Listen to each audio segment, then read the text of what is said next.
phones. It happens in crowded spaces, at dinner tables surrounded by family, in relationships that look connected from the outside, in conversations that never quite reach the place where you actually live. You know this feeling, don't you?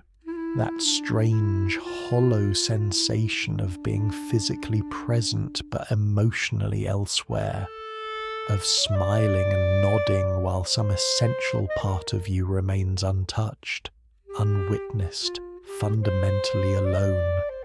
It's the loneliness of being seen but not known, of being heard but not understood, of moving through interactions that feel like they're happening on the surface of your life, while the deeper currents remain invisible, unacknowledged, quietly aching for recognition that never quite arrives. And the most disorienting part is that you can't always explain it, because nothing is technically wrong. People are there, conversations are happening, connection, by most definitions, exists.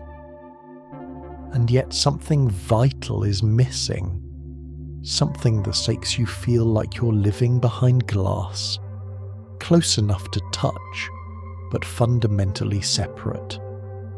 If this resonates with the quiet geography of your inner world, you're not imagining it, and you're not alone in feeling alone. Tonight, we're going to explore this together, gently, without judgment, because there's so much to understand about the psychology of people who feel lonely even when they're not alone. Now, dim those lights, get cozy, settle into your pillow, and let yourself relax. Take a breath. The psychology of this particular loneliness begins with a paradox that the mind struggles to reconcile. You're not isolated, you're not rejected, you're not abandoned in any obvious way. People are present in your life, sometimes abundantly so. There are conversations, gatherings, relationships that function, that continue, that look from the outside like connection. And yet, beneath all of it, there's this persistent sense of separation. This feeling that you're observing life rather than fully participating in it. That you're going through the motions of intimacy while something essential remains locked away, unreachable, quietly starving for a kind of contact that never quite materializes. This creates a particular kind of cognitive dissonance. Your logical mind looks at the evidence and sees connection. You have friends who text you, family members who love you, perhaps a partner who shares your life, colleagues who engage with you, people who would miss you if you disappeared. And so part of you questions whether you have any right to feel lonely at all, whether this feeling is valid, whether you're being dramatic or ungrateful or somehow broken for experiencing isolation in the midst of abundance.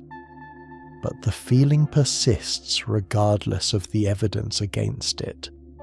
Because loneliness in this form isn't about the quantity of connection.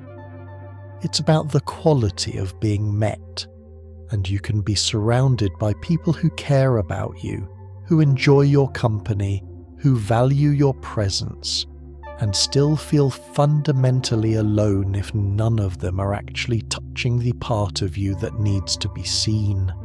The paradox deepens when you realize that you might be contributing to this dynamic, that the loneliness you feel isn't entirely imposed from outside but is partly maintained by your own protective patterns. You keep people at a certain distance, you share selectively, you perform rather than reveal, and so the very loneliness you're experiencing is partially a result of the walls you've built. Walls that once served to protect you, but now serve to isolate you. This awareness can bring guilt, self-criticism, the feeling that if you're lonely, it's your own fault for not being more open, more vulnerable, more willing to let people in. But that judgment misses something crucial. Those walls weren't built arbitrarily. They were built in response to something, and understanding what created them is essential to understanding why you feel alone even when you're not. This is where things shift. Because this particular form of loneliness doesn't appear out of nowhere. It has a history. It has origins.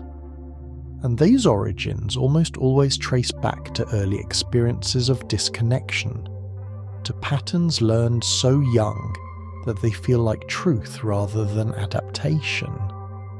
This feeling rarely begins in adulthood.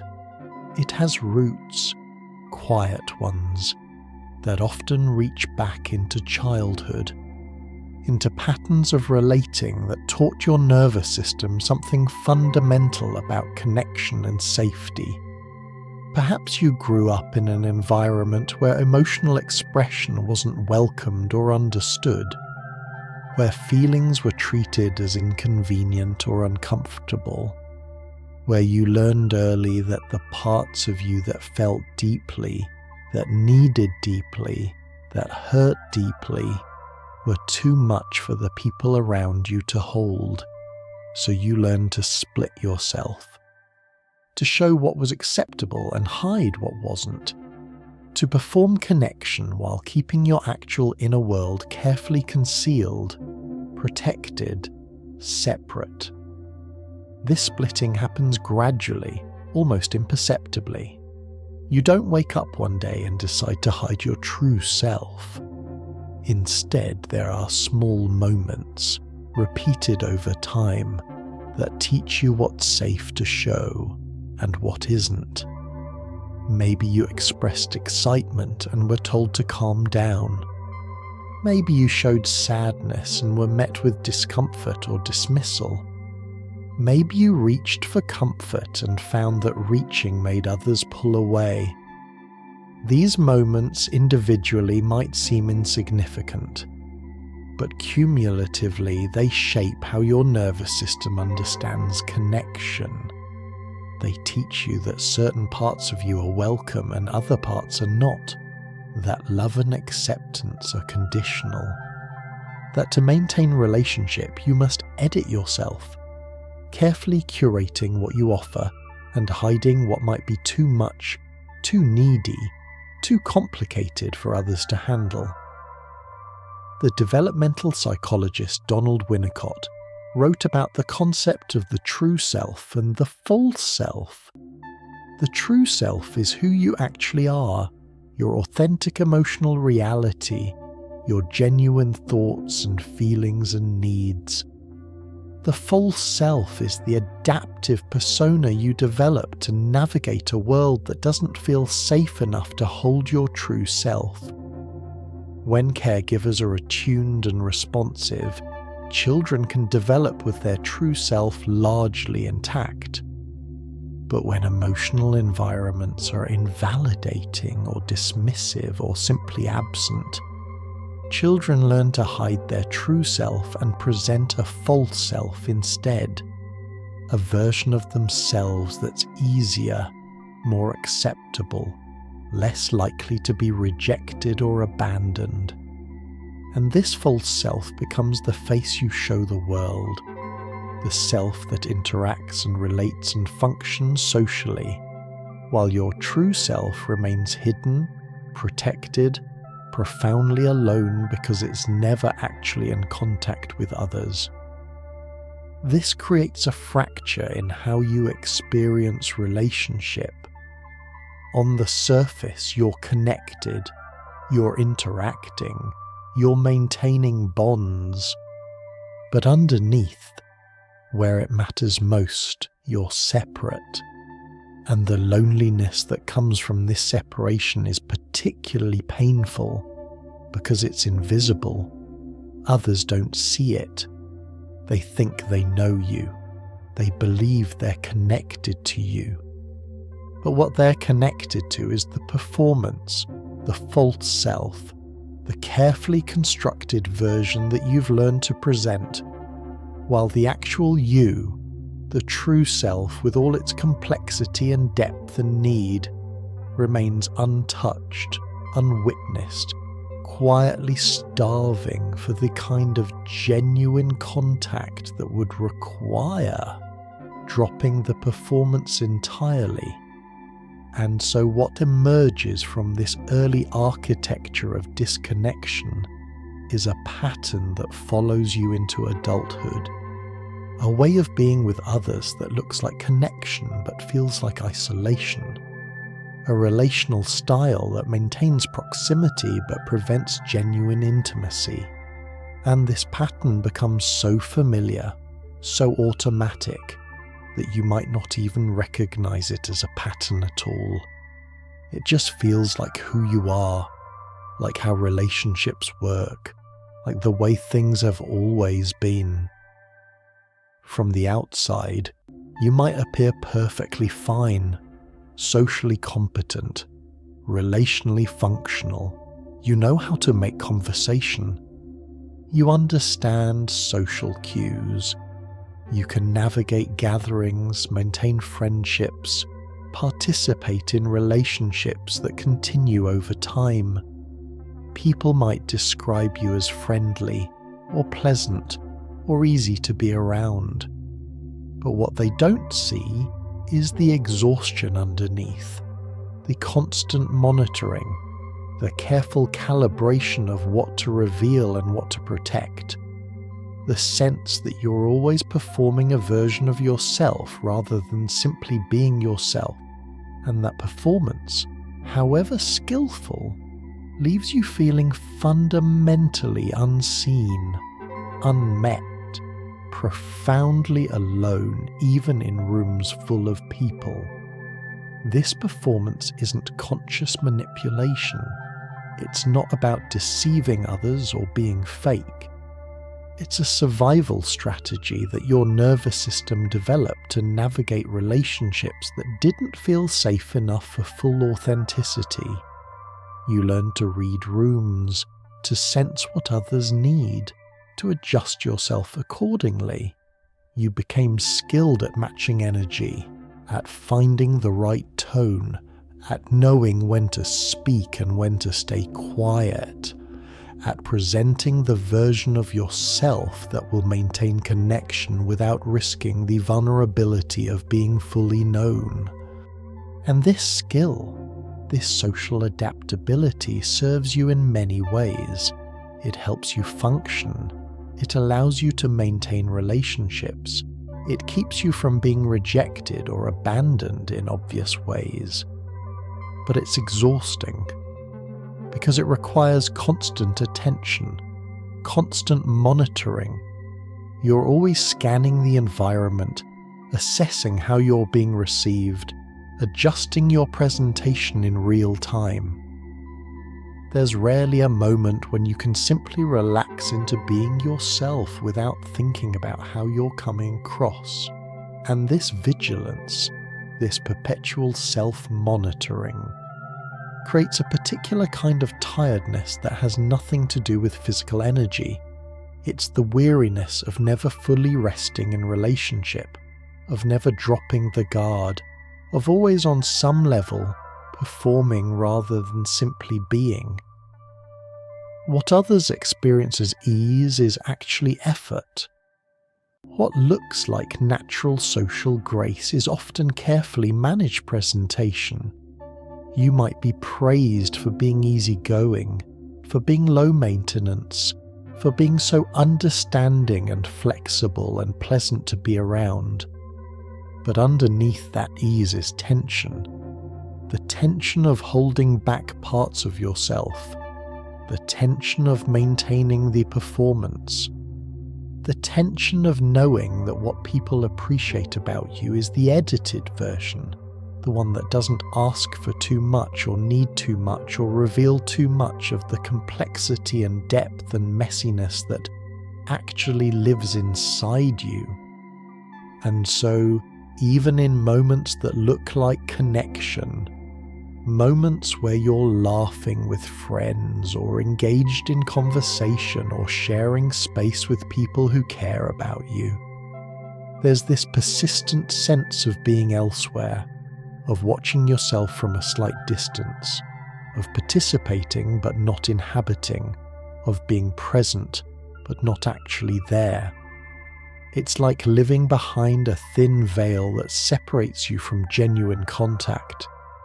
People can see you through it. They can interact with you through it. But they can't actually touch you, and you can't actually be touched. The barrier is invisible, so subtle that others don't notice it, but you feel it constantly. This thin membrane of separation that keeps you safe but also keeps you profoundly, achingly alone. There's a specific kind of pain in being looked at but not seen, in having people believe they know you when they're only familiar with the surface you've learned to present. You might have relationships that have lasted years, friendships that appear close, family connections that seem intact, and yet you can't shake the feeling that no one actually knows you. Not really. Not the parts that matter most. Not the complexity, the doubt, the fear, the longing, the depth of what you actually feel and think and carry. And because this invisibility is so subtle, so socially acceptable, it's hard to name, hard to grieve, hard to explain why you feel so lonely when technically you're not alone. This invisibility operates on multiple levels. On one level, it's about the specific thoughts and feelings you don't share, the experiences you carry privately, the internal world that remains hidden. Perhaps you have fears that no one knows about, dreams you've never spoken aloud, grief you've processed entirely alone, needs you've never articulated. This unshared material creates distance, a gap between who you are internally and who you appear to be externally. And that gap over time becomes a chasm. The longer you carry your inner world alone, the more separate you feel from the people in your life, because they're relating to a version of you that's increasingly distant from who you actually are. But there's another level of invisibility that's even more painful.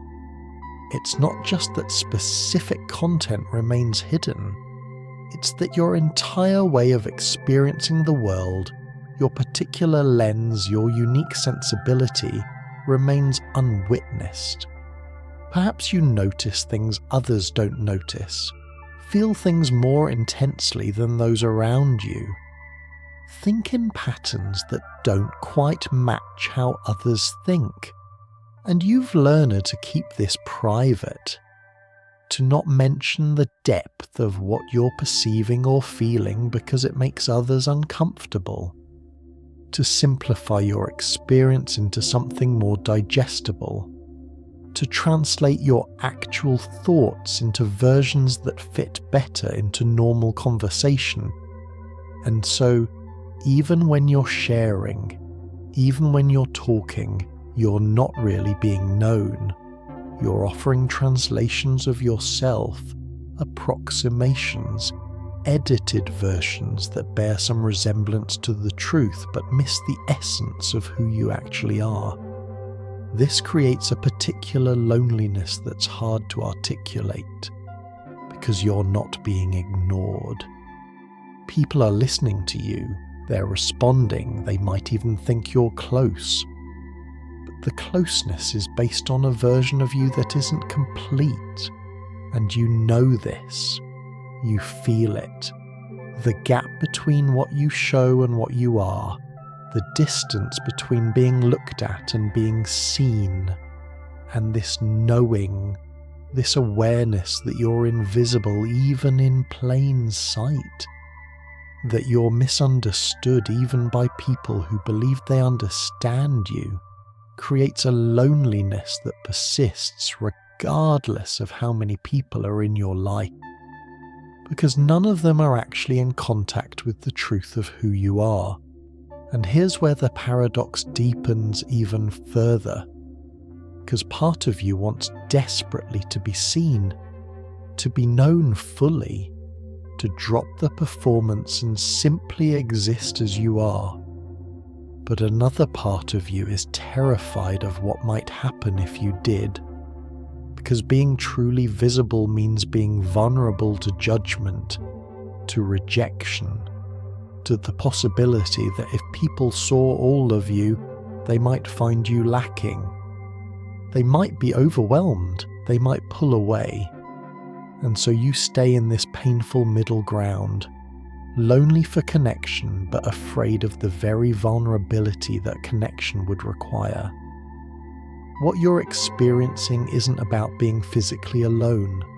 In fact, many people who feel this way often find solitude easier than company. When you're alone, you don't have to perform. You don't have to manage the gap between your inner experience and your outer presentation.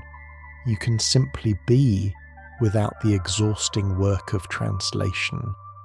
The loneliness comes not from absence, but from presence that doesn't quite reach you, from connections that touch the edges of who you are but never make it to the center, from relationships that function but don't nourish, from being surrounded by people who care about you in theory but don't actually witness the truth of your inner world. This distinction between solitude and loneliness is crucial. Solitude is chosen. It's peaceful. It's the experience of being alone without feeling lonely. Many people who carry this particular form of loneliness actually prefer solitude to company, because in solitude they can drop the mask. They can stop performing. They can exist without the constant work of managing how they're perceived. There's relief in that. A kind of rest that's impossible to find in social situations, no matter how pleasant those situations might appear from the outside. But the loneliness that comes in company is different. It's the experience of being with others and feeling utterly separate, of participating in conversation while feeling entirely disconnected, of smiling and nodding and engaging while some essential part of you remains unreached, untouched, profoundly alone. This loneliness is particularly painful because it defies logic.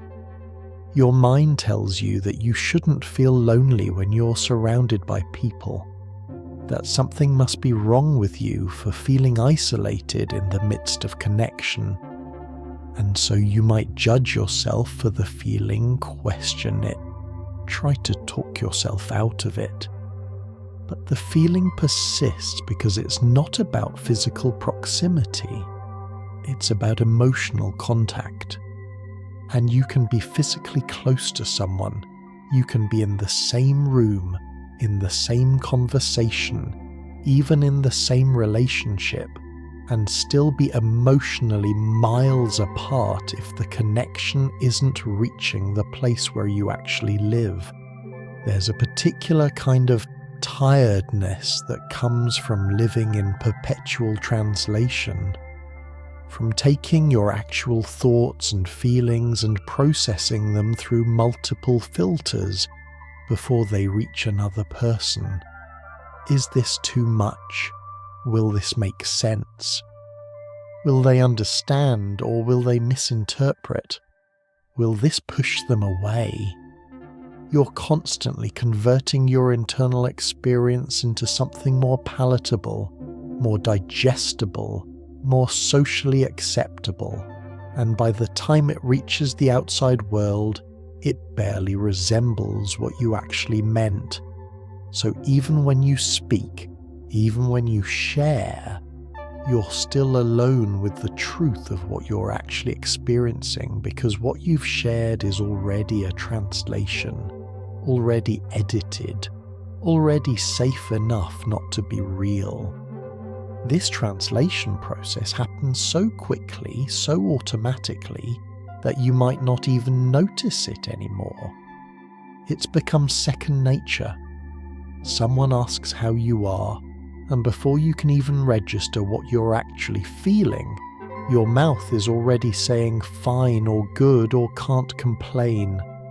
Someone inquires about your weekend and you offer the highlights, the shareable moments, the parts that make sense in casual conversation, while the actual texture of your experience, the loneliness you felt, the heaviness that sat in your chest, the moments of disconnection that defined those days, remains entirely private, entirely unspoken, because how do you explain that in the break room at work? How do you translate that kind of depth into small talk? And it's not just about what you say, it's about how you say it, the tone you use, the way you frame things. You've learned to lighten heavy things, to add humour to pain, to soften edges so they don't cut. You might feel devastated, but you say you're a bit down. You might be overwhelmed, but you say you're just busy. You might be lonely, but you say you're fine, just tired. This constant minimizing, this perpetual editing, creates a gap between your lived experience and what you communicate about that experience. And that gap becomes a kind of loneliness in itself. Because even when you're talking about yourself, even when you're ostensibly sharing, you're not actually revealing the truth of what's happening inside you. The exhaustion comes from the effort this requires. Translation is work, emotional work, cognitive work. You're not just experiencing your feelings, you're simultaneously evaluating them, judging them, deciding which parts are shareable and which parts need to be hidden or modified or presented differently. This creates a split in your attention. Part of you is feeling, another part is monitoring the feeling, another part is deciding how to present the feeling, and another part is already performing the presentation. You're never fully in your experience because you're always also managing how that experience might be perceived by others. This becomes particularly apparent in moments of genuine emotional intensity. When something truly difficult happens, when you're actually struggling, the gap between what you feel and what you can share becomes even wider, because the more you're hurting, the more you need connection, but the more you're hurting, the more vulnerable you feel about revealing that hurt. So you find yourself in moments of real pain, surrounded by people who care about you, and you can't access them. You can't let them in. You can't translate the enormity of what you're feeling into words that feel safe enough to speak. And so you say you're okay when you're falling apart. You say it's not a big deal when it's devastating. You minimize and deflect and redirect. And then you go home and carry the weight of it entirely alone. Exhausted not just from the pain itself, but from the effort of hiding it, of translating it into something manageable, of performing okay when nothing feels okay at all. And this pattern, repeated over time, creates a deep tiredness that goes beyond ordinary fatigue. It's the weariness of never being able to simply exist without curation, of never being able to speak without editing, of never being able to be known without first deciding what's safe to reveal. It's the exhaustion of living at a slight remove from your own life, always translating, always performing, always alone with the fullness of what you actually feel. What makes this particularly complex is understanding where it comes from. Because this pattern of translation, this way of relating that keeps you separate even in connection, didn't develop arbitrarily. It has roots, and those roots reach back to the earliest relationships you had, to the templates of connection that were formed long before you had words for what you were learning. Developmental psychology offers insight into why some people develop this particular relationship with connection. Attachment theorists like John Bowlby and Mary Ainsworth identified that children learn emotional templates early. If your caregivers were physically present but emotionally unavailable, if they met your basic needs but didn't attune to your emotional states, if they were there but not really there, your nervous system learned something crucial. It learned that proximity doesn't guarantee presence, that being surrounded doesn't mean being met, that you can be in a relationship and still be fundamentally alone, and that template formed so early becomes the lens through which you experience connection for the rest of your life. This early learning happens at a level deeper than conscious memory. Infants and young children don't have the cognitive capacity to analyze their relationships. They simply experience them, and what they experience becomes encoded in their nervous system as truth about how relationships work, about what can be expected from others, about what's safe and what isn't. When a child cries and a caregiver responds with warmth and attunement, the child learns that emotional expression leads to connection, that distress brings comfort, that they can rely on others to meet them in their need. But when a child cries and the response is inconsistent or absent or dismissive, when their emotional bids for connection are met with discomfort or irritation, or simply not met at all, the child learns something very different. They learn that their emotional needs are burdensome, that their internal experience doesn't warrant attention. That connection exists on the surface but doesn't extend to the deeper parts of who they are.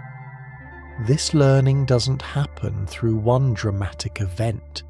It happens through thousands of small moments, through the accumulation of times when emotional expression wasn't welcomed, through the pattern of being physically cared for but emotionally unmet, through the experience of having caregivers who are present in body but absent in attunement, there in proximity but not there in presence.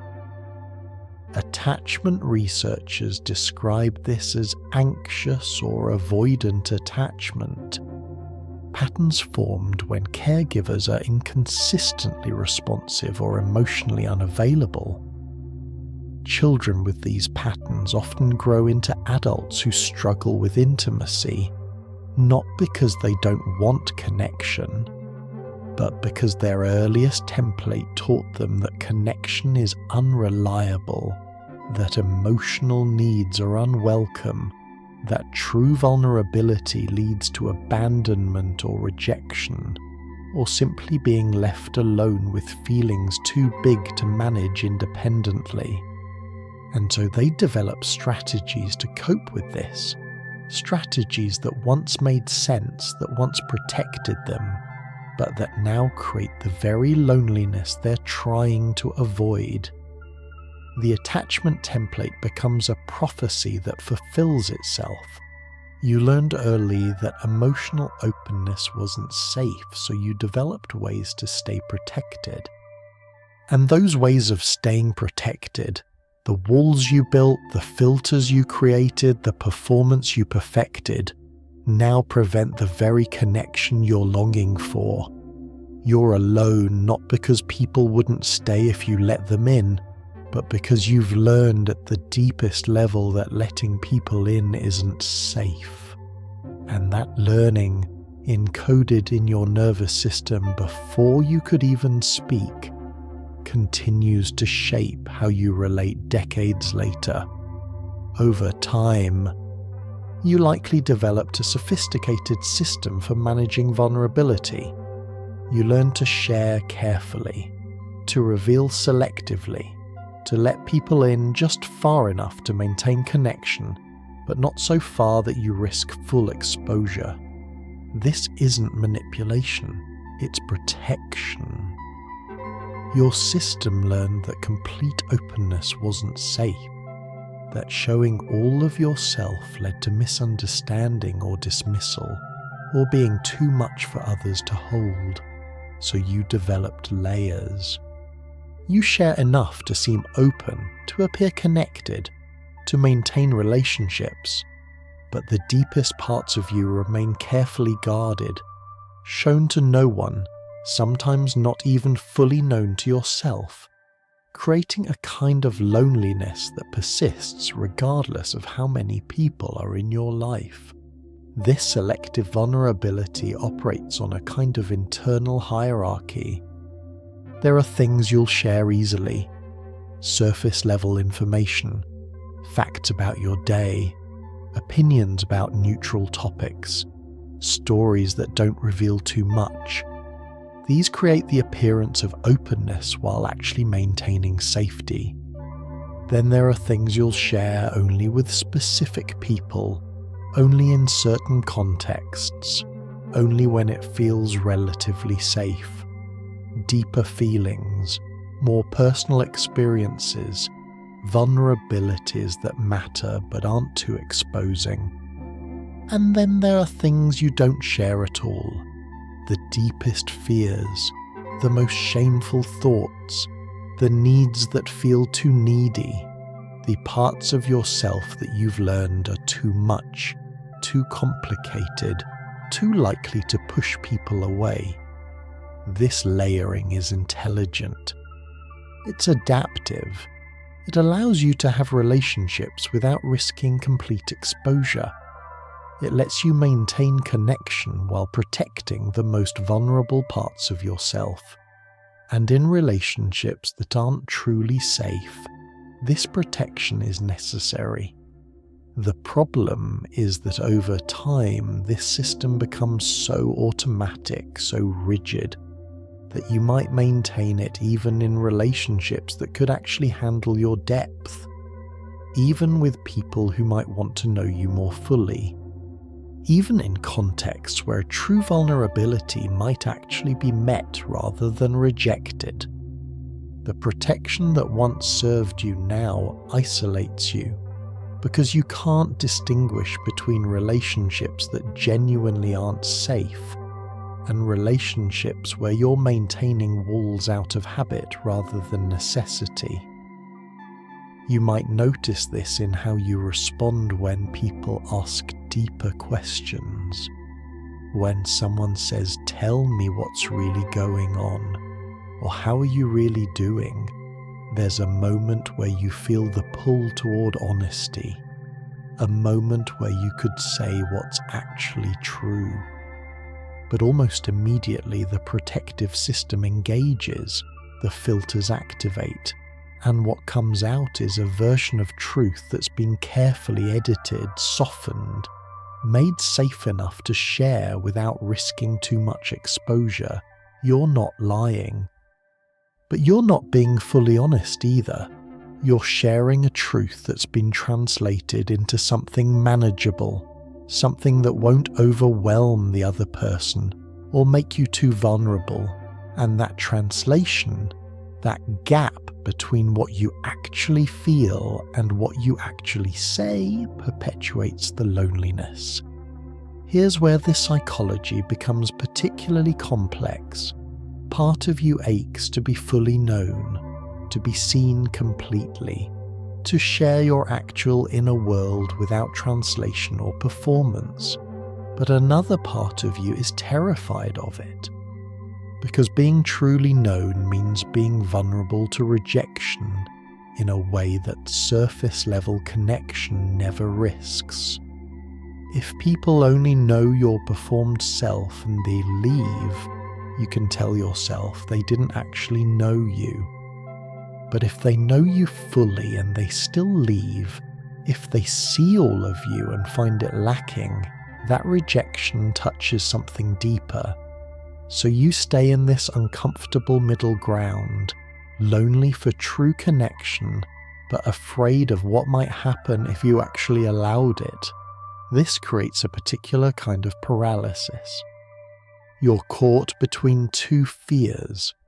The fear of never being truly known, of living your entire life behind walls, of dying without ever having been fully seen by another person, and the fear of being fully known and rejected, of revealing your actual self and discovering that it's too much, too broken, too fundamentally unlovable.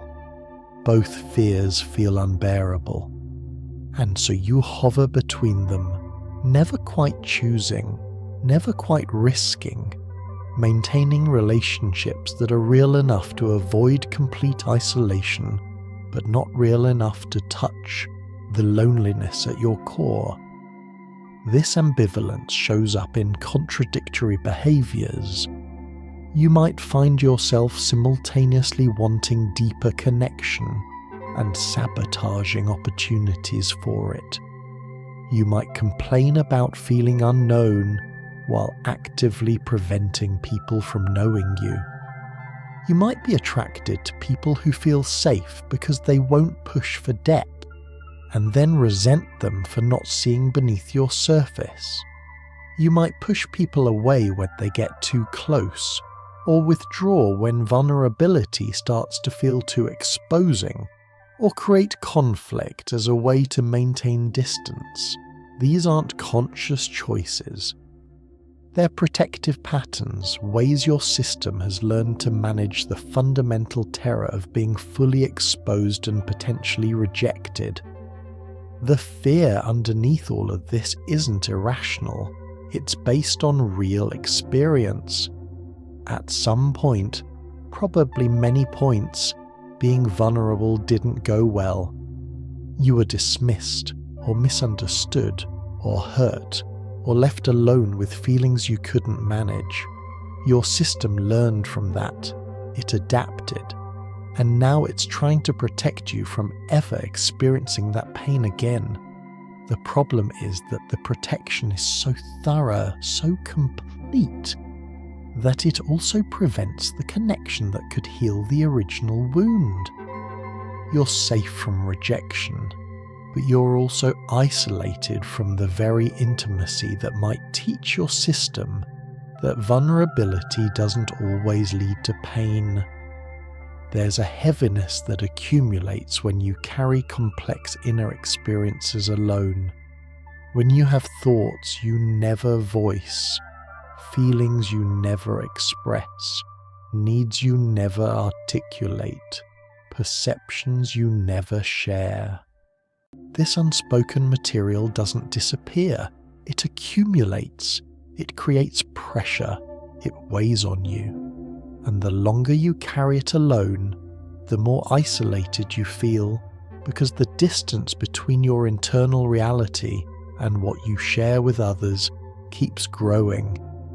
You might have entire emotional landscapes that no one else knows exist, whole thought patterns, deep fears, persistent longings, and carrying all of that without witness, without validation, without someone saying, "I see that, that makes sense." Or "I understand" creates a particular kind of exhaustion and a profound sense of separation. This weight manifests in different ways. Sometimes it's physical, a tightness in your chest, a heaviness in your limbs, a fatigue that sleep doesn't touch.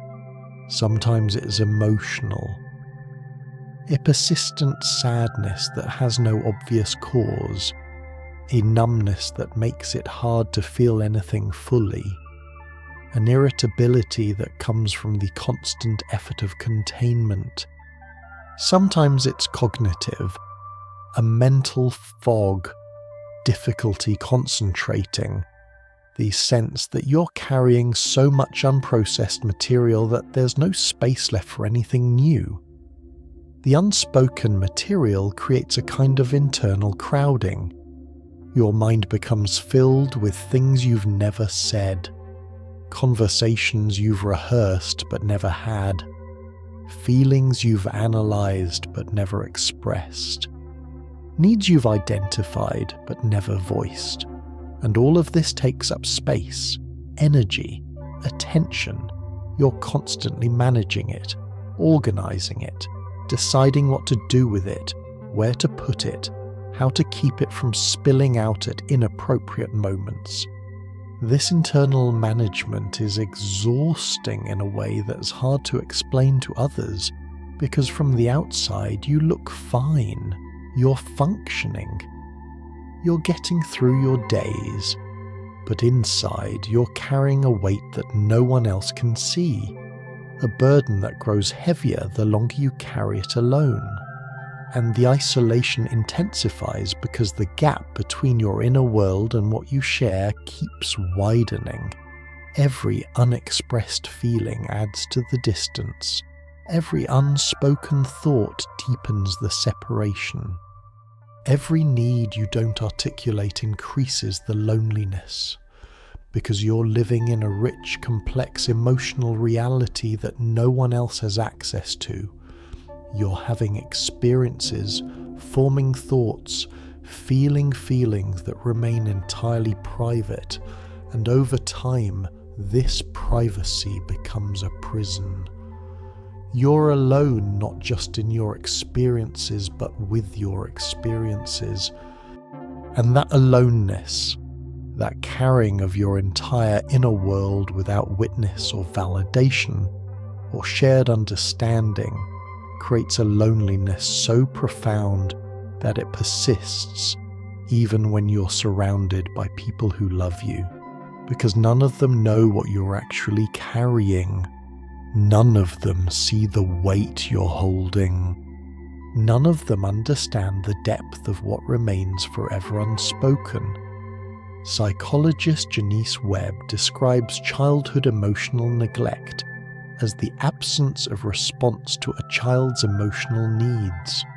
Not abuse, not overt harm, just absence.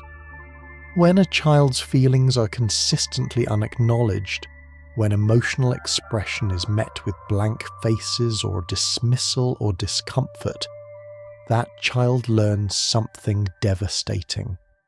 They learn that their inner world is not important, that their emotional reality is not worthy of attention, that to maintain connection, they must minimize their needs, hide their depth, stay emotionally self-sufficient.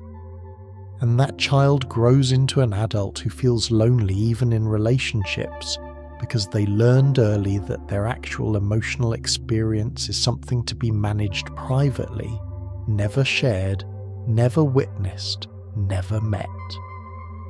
The insidious thing about emotional neglect is its invisibility.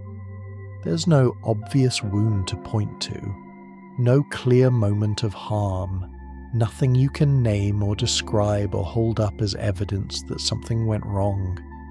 Your physical needs were met. You were fed, clothed, housed. You might have even been loved in the ways your caregivers knew how to love. But emotional attunement, the specific responsiveness to your inner world, was missing.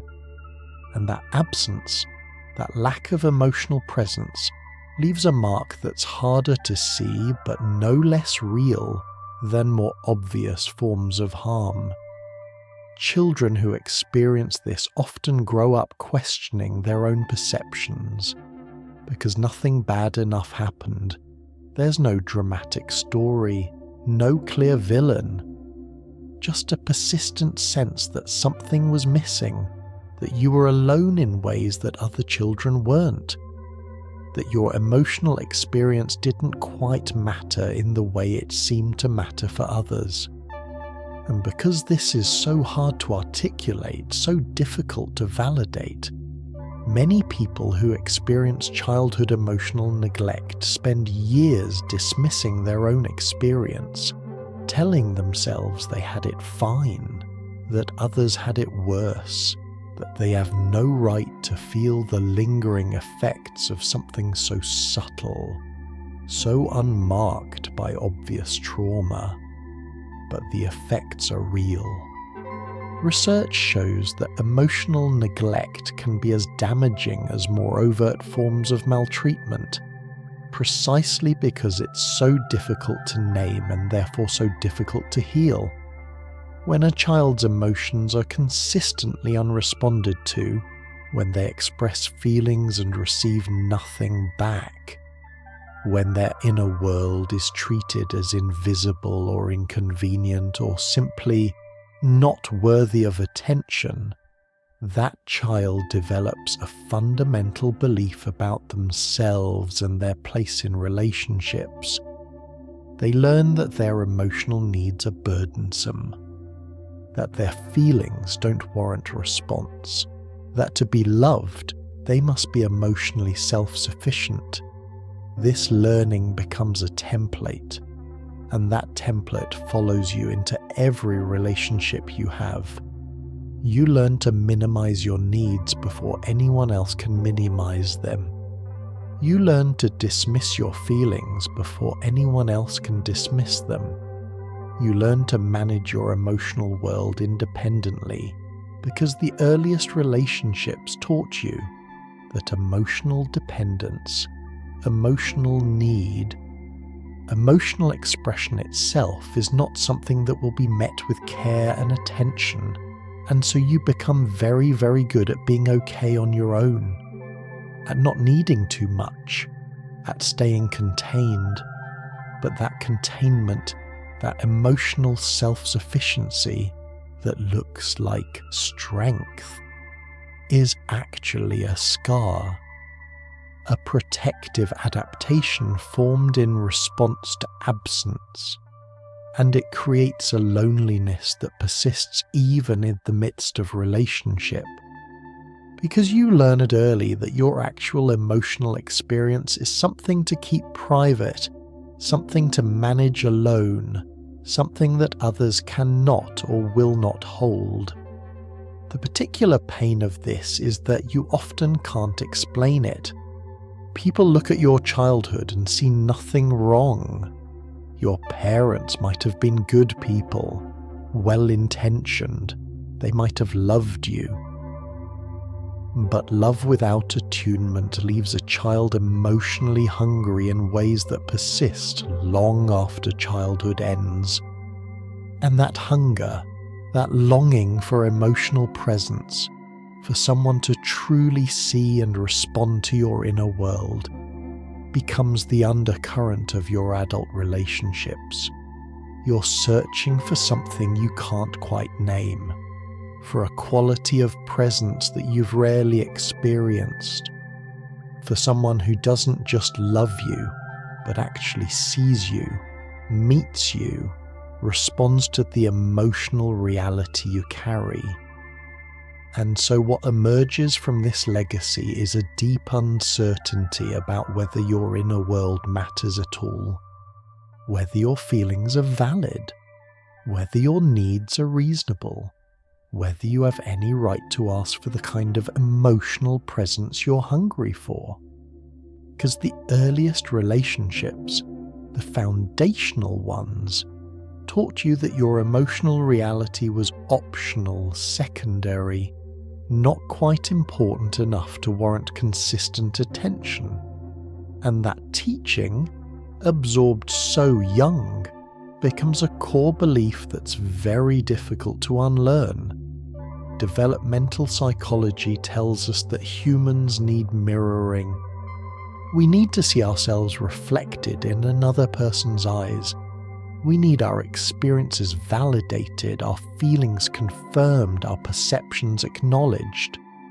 When a child expresses fear and a caregiver responds with, "I see that you're scared," that must feel overwhelming. The child learns that their internal experience is real, valid, shareable. But when that mirroring is absent or inconsistent, when feelings are dismissed or minimized or ignored, the child grows uncertain of their own emotional reality. They become hungry for validation they can't quite name, and in adulthood, this manifests as a persistent loneliness, a sense that no matter how many people are around, no one is actually reflecting you back to yourself in a way that makes you feel real, seen, confirmed in your existence. This need for mirroring is fundamental to human development. Infants learn who they are through the reflection they see in their caregiver's eyes. When a baby smiles and the caregiver smiles back, the baby learns something crucial about their impact on the world, about their ability to evoke response, about their fundamental worthiness of attention. When a toddler falls and looks to their caregiver, the caregiver's response teaches them how to interpret their own experience. If the caregiver mirrors back concern and comfort, the child learns that their distress is real and worthy of care. If the caregiver dismisses it or doesn't respond, the child learns that their distress is not important, not real, not worthy of attention. This process continues throughout childhood. Children are constantly checking their experience against the responses they receive from others.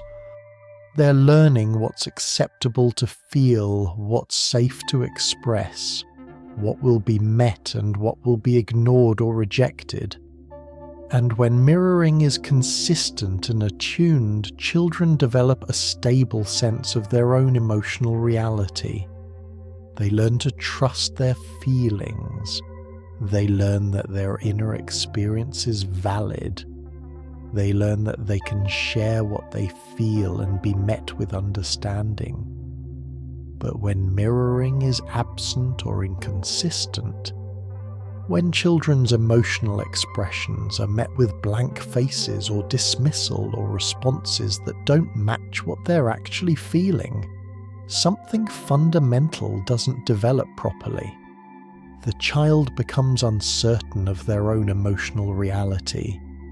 They start to question whether what they're feeling is real, whether it's appropriate, whether they're overreacting or being too sensitive. They lose the ability to trust their own internal experience because that experience was never adequately reflected back to them as valid and important.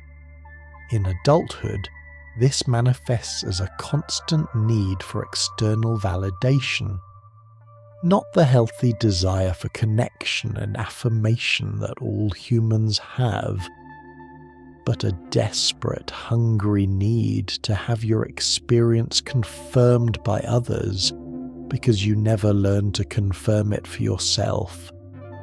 You might find yourself constantly checking whether your feelings are reasonable, whether your perceptions are accurate, whether you have a right to feel what you're feeling, and this checking often involves looking to others for confirmation, for mirroring that you didn't receive early on. But here's the painful part. Even when others do offer validation, even when they reflect your experience back to you accurately, it often doesn't land. It doesn't stick. Because the wound is so deep, so foundational, that no amount of external mirroring in adulthood can fully compensate for what was missing in childhood. And so you're left with this persistent hunger, this longing to be seen, to be reflected, to have someone mirror your experience back to you in a way that makes you feel real. You're surrounded by people, you're in relationships, you're having interactions, but there's still this sense that no one is actually seeing you, that no one is reflecting back the truth of your inner world, that you're going through life invisible in the ways that matter most. And this creates a loneliness that's particularly profound, because it's not about being alone. It's about being unseen even in the presence of others, about moving through relationships that function but don't actually meet this fundamental need for emotional mirroring and validation. Many people who experience this loneliness are skilled at creating what looks like connection. You know how to listen, how to empathize, how to be present for others, how to maintain relationships that others find satisfying. But there's a fundamental asymmetry. You're present for them in ways they're not present for you. Not because they don't care, but because you've never fully let them in. You've never made clear what you actually need. You've never risked full disclosure. So the relationship functions, but it functions on their terms, meeting their needs, while you remain fundamentally unmet, unseen, quietly alone even in what appears to be mutual connection. The relationship is real, but the intimacy is one-sided, and that creates a loneliness that's hard to articulate because nothing is technically wrong. This pattern shows up across different types of relationships. In friendships, you're often the one who listens more than you talk, the one who asks questions, the one who holds space for others to process their experiences. And you're genuinely good at this. You care, you're present, you offer real support. But when the conversation might turn to you, when there's an opportunity for you to share, something stops you. Maybe you deflect, maybe you minimize, maybe you turn the attention back to them. And so the friendship continues, functioning well from their perspective, but you're left with this persistent sense of not being known, not being seen, carrying your experience alone even within what appears to be a close connection. In family relationships, you might be the steady one, the reliable one, the one who doesn't cause problems or need too much attention. Your family members might describe you as independent, as capable, as the one who has it together. And in many ways this is true, but it's also a role you've learned to play, a performance of okayness that keeps you safe from the vulnerability of needing more, of asking for the kind of emotional presence that was never reliably offered. And so family gatherings can feel particularly lonely, because you're surrounded by people who've known you your entire life, who love you, who believe they understand you, but who are actually only familiar with the version of you that you've learned to present, while the actual you remains carefully hidden, unshared, profoundly alone even at the dinner table. In romantic relationships, this asymmetry can be especially painful, because romantic partnerships are supposed to be the place of deepest intimacy, of mutual vulnerability, of being fully known. But if you're maintaining this pattern, if you're present for your partner in ways they're not present for you, the relationship can feel hollow, even when it looks healthy from the outside. Your partner might feel very close to you. They might believe the relationship is deeply intimate. But you know differently. You know that they don't actually know the depths of what you feel, the complexity of what you think, the needs you carry but never voice. And that knowing, that awareness of the gap between their perception of closeness and your experience of separation creates a loneliness that's particularly devastating because it exists within the relationship that's supposed to solve loneliness. The problem is that this asymmetry is largely invisible because you're so skilled at creating the appearance of mutual connection. You respond when they share. You offer presence when they need it. You engage in ways that make them feel seen and heard. And so they have no reason to believe the connection isn't mutual. They don't see that you're not sharing at the same depth.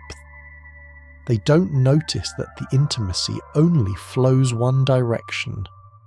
And because they're satisfied with the relationship, because their needs are being met, they don't press for more, and you don't offer it, because offering it would require risk, would require vulnerability, would require dropping the protective patterns that have kept you safe for so long. And so the relationship continues, functioning well by external measures, while you remain fundamentally alone within it. Sometimes what appears to be social anxiety is actually something more fundamental. It's not that you're afraid of social situations, it's that you're exhausted by them, exhausted by the performance, by the gap between how you feel and what you show, by the constant monitoring of whether you're being too much or not enough, by the knowledge that even in successful social interactions, you're still fundamentally separate, still carrying your actual experience alone. This isn't shyness. This isn't simple nervousness. This is the weariness of knowing that connection, as most people experience it, doesn't actually reach you. And that awareness creates a kind of loneliness that intensifies rather than lessens in social situations. Many people who feel this way describe social events as draining, not because they're introverted, though they might be, not because they dislike people, though sometimes the exhaustion makes them feel that way, but because social interaction for them requires so much effort, so much management, so much careful calibration of what to show and what to hide. Other people seem to move through social situations with ease. They share naturally, they connect effortlessly. They seem to enjoy the flow of conversation, the exchange of attention, the mutual presence. But for you, every interaction feels like work. You're constantly scanning the environment, reading facial expressions, monitoring tone of voice, trying to gauge whether you're being appropriate, whether you're saying the right things, whether you're coming across the way you intend. And underneath all of that monitoring is a deeper awareness. The awareness that even in moments that look like connection, even in conversations that seem to go well, you're still alone, still separate, still carrying your actual experience in a place that no one else can reach. And that awareness, that persistent knowing that connection doesn't actually touch you the way it seems to touch others, creates a particular kind of loneliness that makes social situations feel more isolating than solitude. Because at least when you're alone, You don't have to perform. You don't have to manage the gap. You don't have to experience the dissonance between appearing connected and feeling separate. When you're alone, you can just be. There's no one to misunderstand you because there's no one to understand you in the first place. There's a relief in that. A kind of rest that's impossible to find in company. And so social situations, even positive ones, even gatherings with people you genuinely care about, can leave you feeling more lonely than you felt before, because they highlight the gap between what connection looks like and what connection actually feels like for you. This isn't social anxiety in the traditional sense. You're not necessarily afraid of judgment. You're not worried about making mistakes or looking foolish. You might even be quite good at social situations, charming even, capable of holding conversations and making people feel comfortable. The issue isn't competence, it's that the competence is exhausting because it's a performance, and underneath the performance is the knowledge that you're not actually connecting, that you're going through the motions of intimacy while remaining fundamentally separate. And that separation, experienced repeatedly in contexts that are supposed to create connection, intensifies the loneliness rather than relieving it.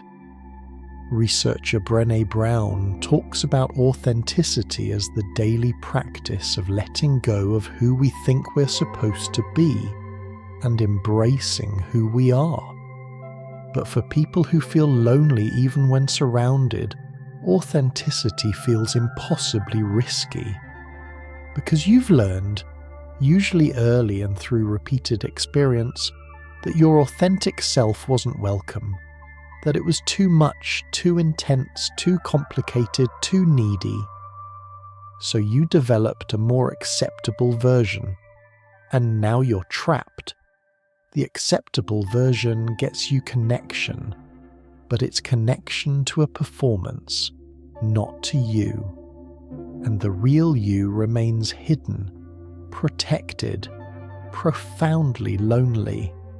Because being authentic would mean risking the rejection your system is convinced would follow.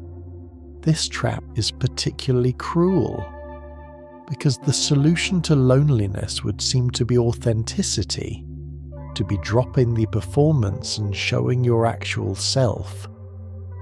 But the reason you're performing in the first place is that authenticity wasn't safe. It didn't lead to connection. It led to rejection or dismissal or being too much for others to hold. And so your system learned to protect you by developing this more acceptable version. And that version has worked, in a sense. It's allowed you to maintain relationships, to function socially, to avoid the overt rejection that authenticity might risk. But it's also kept you profoundly isolated, because the relationships you have are relationships with the performance, not with you. The real you, the authentic self underneath the acceptable version, carries needs and feelings and complexities that you've learned to hide.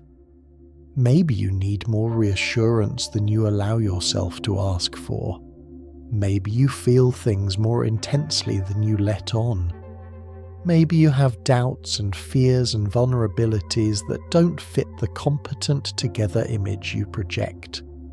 Maybe you're messier, needier, more complicated than the streamlined version you present. And all of that hidden material, all of that unexpressed authenticity remains locked away, carefully guarded, because showing it feels too risky. The risk feels existential.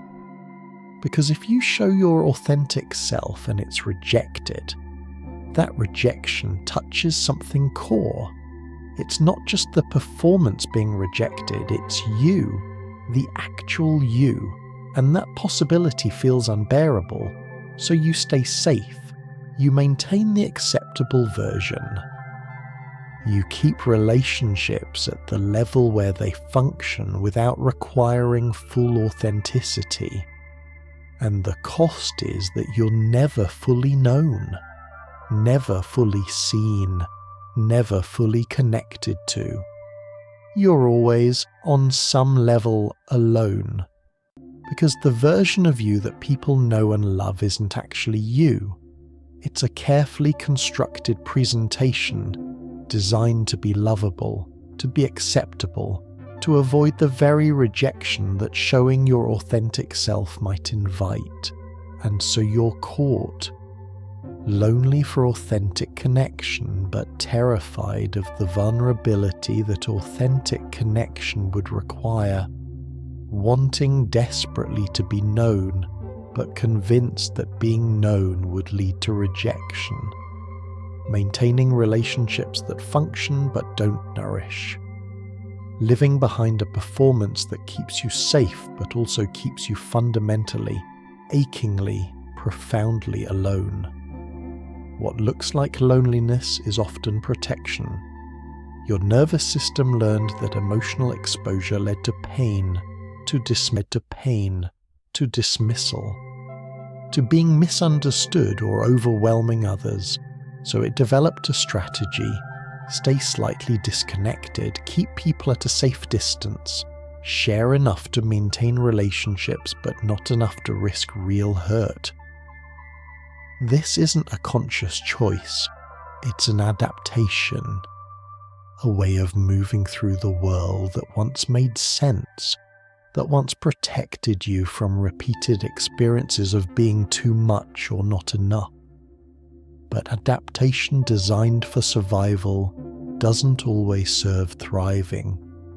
And now you're safe from rejection, but also isolated from the kind of deep connection that human beings need to feel truly seen, known, held.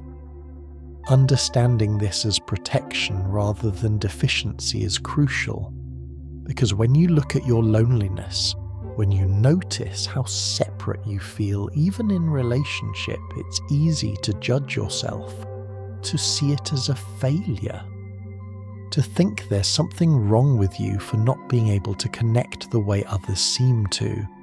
But what if nothing is wrong? What if this disconnection is actually evidence of your nervous system doing exactly what it learned to do? What if the walls you've built, the distance you maintain, the careful way you portion out vulnerability, are all intelligent responses to an environment that once taught you that full exposure wasn't safe? Your nervous system's primary job is to keep you safe, and it learns what's safe through experience. When emotional openness repeatedly led to being dismissed, to being too much, to overwhelming others, or being left alone with feelings you couldn't manage, your system learned that emotional exposure is dangerous, not intellectually, but at a deeper level, at the level of implicit memory, of automatic response, of patterns encoded in your body before your conscious mind could even understand what was happening. And once your system learned that lesson, it developed strategies to protect you from ever experiencing that pain again. The strategy is disconnection. Not complete disconnection, not isolation, but a carefully calibrated distance that allows for relationship without requiring full vulnerability. You stay close enough to maintain connection, but far enough to stay safe. You share enough to seem open, but not enough to risk real exposure. You engage enough to have relationships, but not enough to let people all the way in. And this strategy works, in a sense. It protects you from the rejection your system is convinced would follow if you showed your full self. It keeps you safe from being too much, from overwhelming others, from the pain of being dismissed or misunderstood, or left alone with more than you can handle. But protection that's too thorough becomes isolation, and that's where you find yourself now. Safe, yes, but also alone. Protected from rejection, but also separated from genuine connection. Your nervous system is doing what it learned to do, what it was trained to do through repeated experience. But what once served survival now prevents the very connection that could help you thrive. You're not broken, you're adapted. And adaptations, even when they no longer serve, aren't easily undone. Because at the deepest level, your system still believes that full exposure equals danger, and it's trying to protect you from that danger, even though the cost is profound loneliness. The work, then, isn't to judge yourself for the protection.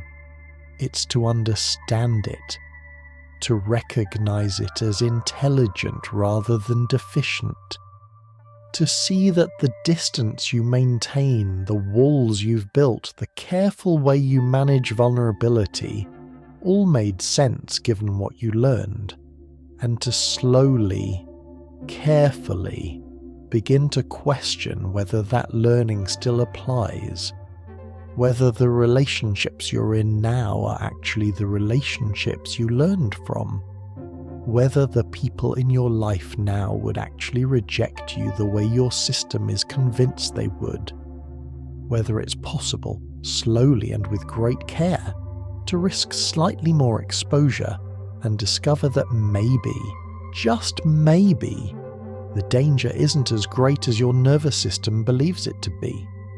Psychologically, this often manifests as intimacy avoidance, though not in the obvious ways. You might have relationships, you might be partnered, you might have close friendships. But there's always a limit to how close you let people get.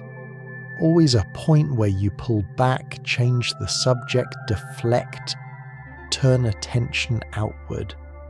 You might notice that when conversations get too close to your actual vulnerability, you become the questioner, the listener, the one who shifts focus. Not because you don't want intimacy, but because intimacy triggers old fears. Fear of being too much, fear of burdening others, fear of rejection, fear of being truly known and found lacking. So you hover in perpetual almost connection, close enough to function but far enough to stay safe, and the loneliness that creates is profound. This pattern can be difficult to recognize because it doesn't look like obvious avoidance. You're not pushing people away dramatically.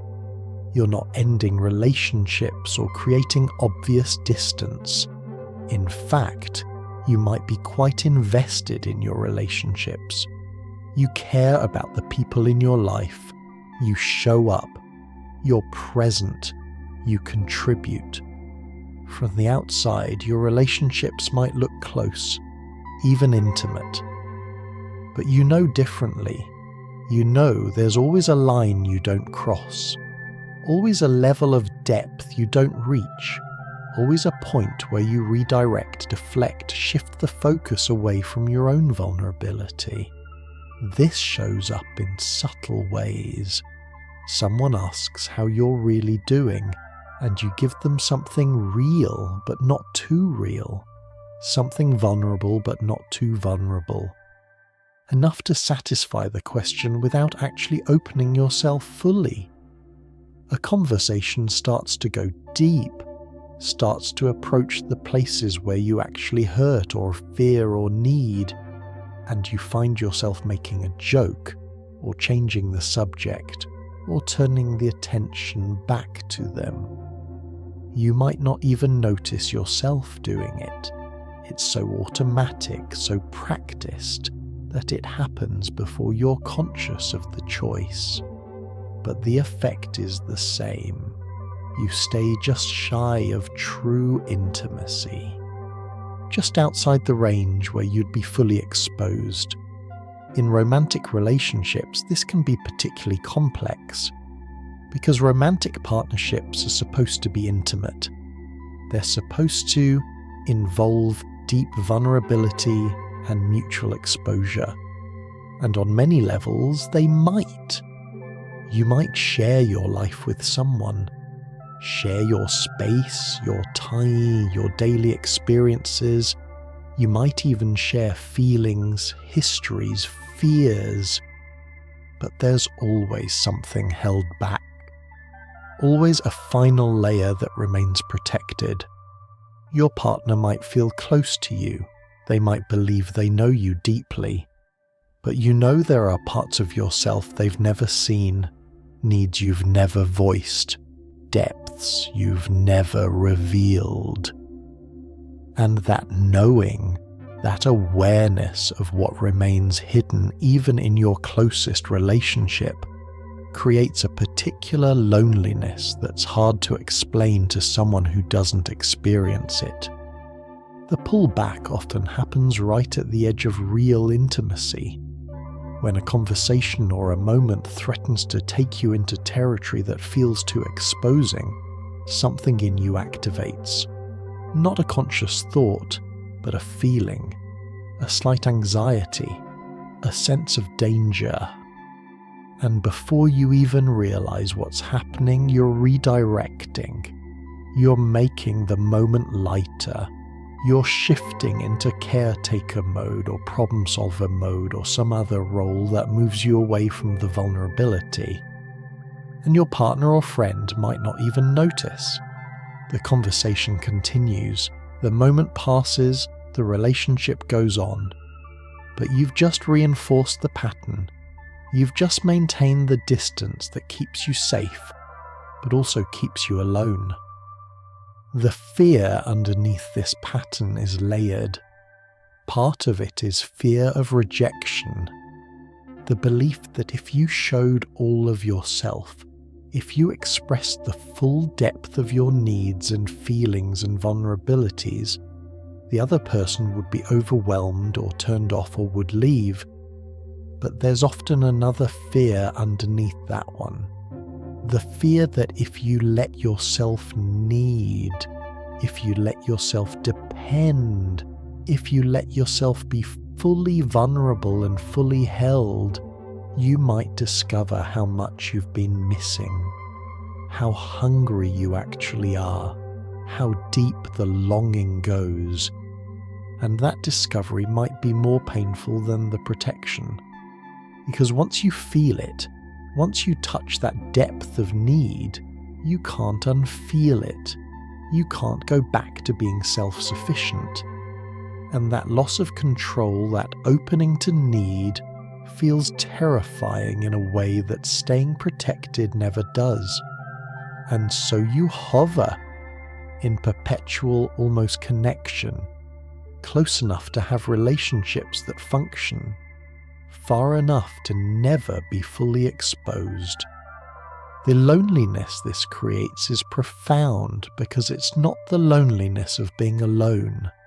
It's the loneliness of being in relationship and still feeling separate, of having people in your life who care about you, who might even love you, but who don't actually know the fullness of who you are, who are relating to the version you've learned to present rather than the person you actually are underneath all the protection. Many people with this psychology develop what can be called observer consciousness. You're not fully in your life, you're watching it, analysing it, narrating it, but not quite inhabiting it. In conversations, part of you is monitoring how you're coming across. In relationships, part of you is assessing whether you're being too much. In emotional moments, part of you is already analysing the feeling rather than simply feeling it. This split creates distance. Distance from your own experience. Distance from others. distance from the possibility of genuine presence, and that distance, that constant observing rather than being, creates a fundamental aloneness that persists regardless of who's physically present. This observer position feels safe. It gives you control. When you're watching your life rather than living it, when you're analysing your feelings rather than simply feeling them, you're protected from the full intensity of experience. You can't be overwhelmed if you're observing. You can't be hurt as deeply if you're narrating rather than inhabiting. And so this split becomes automatic, a constant vigilant part of you that's always slightly removed, always watching, always assessing, never fully relaxed into simply being. You might notice this in how you experience emotions. When something happens that brings up strong feelings, there's often a strange doubling. Part of you is feeling the emotion, but another part is already watching yourself feel it, already thinking about what it means, already analysing why you're responding this way, already preparing to explain it or manage it or put it in context. And that observing part, that meta-awareness, creates distance from the feeling itself. You're never fully in it, never fully surrendered to the experience, always slightly removed, slightly protected, slightly separate from what's actually happening inside you. In conversations, this shows up as a constant monitoring. You're talking, but part of you is watching yourself talk, assessing how you're coming across, wondering if you're saying too much or not enough, checking the other person's facial expressions for signs of how they're receiving you, adjusting your presentation in real time based on what you perceive. And while all of this is happening, while you're engaging in this constant vigilance and adjustment, you're not actually present. Not fully. Because presence requires dropping the observer, requires being in the moment rather than watching yourself be in the moment. And that surrender, that dropping of the vigilant observer, feels too risky. This observer consciousness creates a fundamental aloneness because it means you're always slightly separate from your own experience. And if you're separate from your own experience, you're certainly separate from others. Because genuine connection requires presence. It requires being fully in the moment, fully in the feeling, fully in the relationship. But when part of you is always watching, always analysing, always maintaining that protective distance, true presence becomes impossible. You're there, but you're not really there. You're engaged, but you're not really engaged. You're in relationship, but you're not really in relationship. You're always, on some level, one step removed, observing rather than participating, analysing rather than experiencing. And that constant removal creates a loneliness that persists regardless of how many people are physically present. The split also creates exhaustion, because maintaining the observer position requires constant attention, constant energy. You can never fully relax, never fully let go, never fully trust the moment or the relationship or your own spontaneous response. You're always managing, always monitoring, always maintaining the split between the experiencing self and the observing self. And that vigilance is tiring in a way that's hard to explain to people who don't experience it. From the outside, you might look fine. But inside, you're constantly working, constantly maintaining the distance, constantly protecting yourself from the full intensity of experience and connection. Psychiatrist Daniel Stern studied attunement between mothers and infants, the way responsive caregivers mirror and match a baby's emotional states, confirming the baby's internal experience. When this attunement is consistent, children develop secure emotional templates. But when it's absent or inconsistent, when caregivers don't notice or don't respond or respond in ways that miss the mark, children grow up feeling chronically misattuned. They learn that their internal experience doesn't match others' perception of them, and in adulthood, this manifests as feeling persistently misunderstood. People might think they know you. They might believe they're connecting with you. But it always feels slightly off, slightly wrong, like they're responding to a version of you that doesn't quite exist, leaving the actual you unmet, unseen, alone. This chronic misattunement creates a particular kind of loneliness that's hard to articulate. Because it's not that people aren't trying to connect with you. They are. They might even believe they're succeeding. But their perception of you, their understanding of you, doesn't quite match your actual internal experience. It's like they're responding to someone who resembles you, but isn't quite you. And that tiny gap, that slight mismatch, creates a persistent sense of being misunderstood, even by people who care about you, even by people who've known you for years. This often shows up in small moments. Someone offers comfort in a way that doesn't actually comfort you. Someone tries to help in a way that doesn't actually help. Someone responds to what they think you're feeling rather than what you're actually feeling. And individually, these moments might seem insignificant. You might not even mention them. You might accept the comfort that doesn't comfort, the help that doesn't help, the response that misses the mark, because they're trying, because they care, because pointing out the mismatch feels too complicated, too demanding, too likely to make you seem difficult or ungrateful or impossible to please. But these moments accumulate. Over time, they create a sense that no one quite gets it, that no one quite sees you accurately, that even in your closest relationships, there's always this slight gap between how you're perceived and who you actually are. People love the version of you they understand, but that version is always slightly off, slightly simplified, slightly different from the complex reality of your actual internal experience. And so you're loved, but you're not quite known. You're cared for, but you're not quite met. You're in relationship, but you're not quite understood.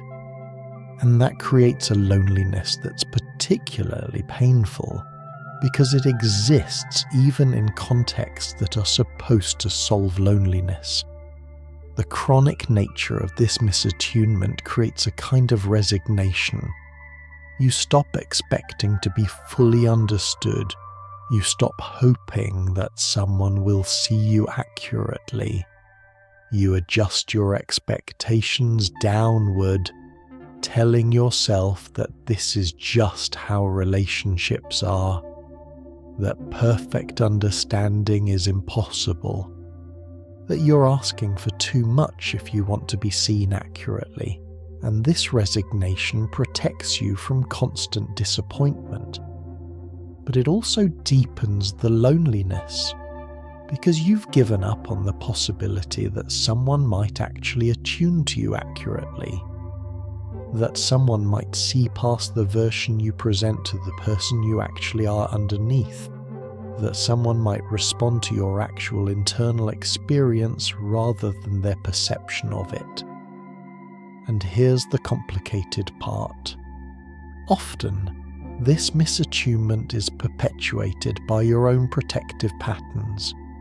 Because you learned early that showing your actual internal experience didn't lead to accurate attunement, so you started presenting edited versions, simplified versions, versions that were most likely to be understood even if they weren't quite accurate, and now people are responding to those edited versions.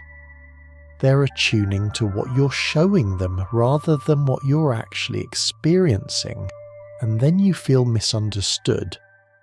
But the misunderstanding is partly maintained by your own protective editing. You're not showing them your actual experience, so they can't attune to it. And yet their lack of attunement confirms your belief that showing your actual experience wouldn't be met accurately anyway. It's a cycle that maintains itself, keeping you safe from the risk of exposure, but also keeping you profoundly misunderstood, persistently misattuned, fundamentally alone even in relationships that appear close. There's grief in this experience that often goes unrecognized. Grief for the connection you needed but didn't receive. Grief for the version of yourself that had to be hidden. Grief for all the moments you felt alone in crowded rooms. Grief for the relationships that functioned but never quite nourished. Grief for the exhaustion of constant performance. This grief is complicated because it doesn't have an obvious object. Nothing terrible happened. No one explicitly rejected you. There's just absence. And absence is harder to grieve than loss because absence doesn't validate itself. You can't point to a moment. You can't explain what's missing. You just feel it. This persistent ache for something that was never fully there, and the loneliness of grieving something others can't see compounds the isolation. This grief often goes unnamed, unacknowledged. Because how do you grieve something that never existed? How do you mourn a kind of connection you never had in the first place?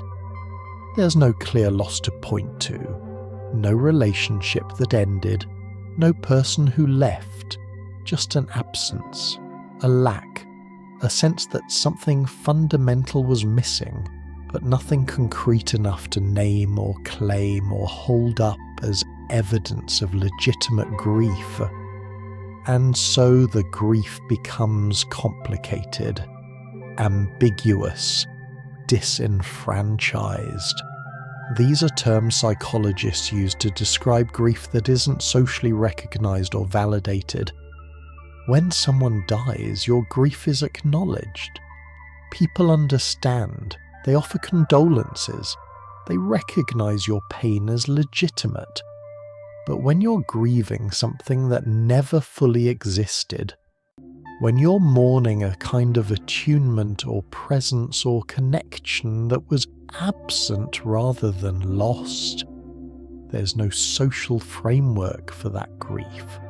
No one sends sympathy cards. No one understands why you're sad when nothing obvious happened.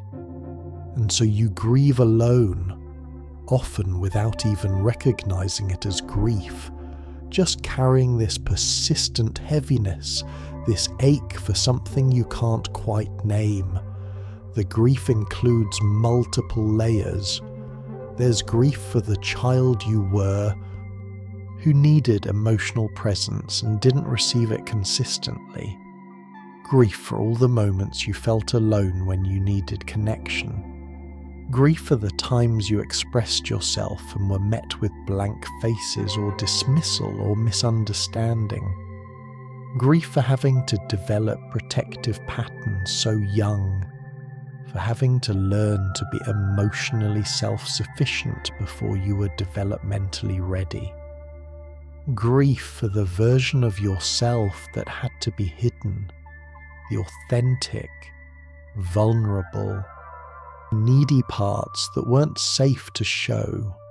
Grief for all the ways you've had to edit yourself, perform yourself, translate yourself throughout your life. There's also grief for the relationships you've had that looked like connection, but didn't quite reach you. Grief for the friendships that functioned but left you feeling alone. Grief for the romantic relationships where you were loved but not fully known.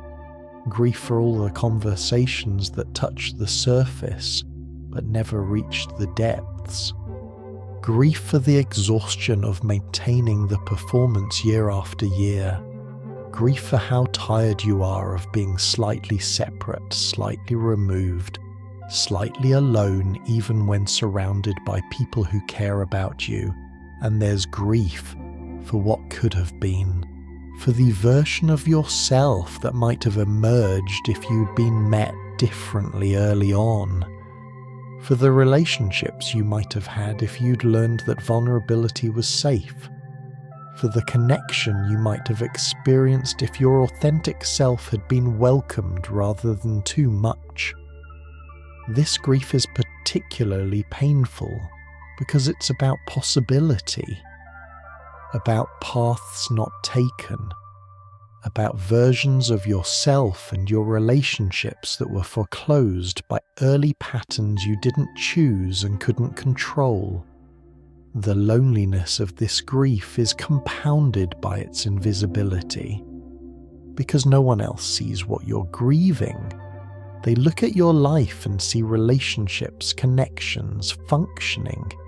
They don't see the absence underneath. They don't understand the weight of what was never there. And so you grieve alone. And grieving alone intensifies the very loneliness you're grieving. It's grief about disconnection experienced in disconnection, pain about isolation carried in isolation. And that recursive quality, that way the loneliness feeds itself, makes the grief particularly heavy, particularly persistent, particularly difficult to process or resolve or even fully acknowledge. You likely pride yourself on being self-sufficient, on not needing too much, on managing your emotional world independently. And this self-sufficiency is real. You've developed it over years. You're capable. You're strong. You can handle things alone. But self-sufficiency that developed as adaptation rather than choice creates a particular problem. It looks like strength, but it feels like isolation. Because humans are fundamentally relational beings. We're not designed for complete emotional independence. We need witness. We need reflection. We need to share our internal experience and have it met. And when you've spent a lifetime developing the ability to need less, to carry more alone, to be self-contained, you end up strong but profoundly lonely, capable but unmet, functioning but fundamentally disconnected from the very relational nourishment your nervous system actually requires. This self-sufficiency is often praised. People admire it.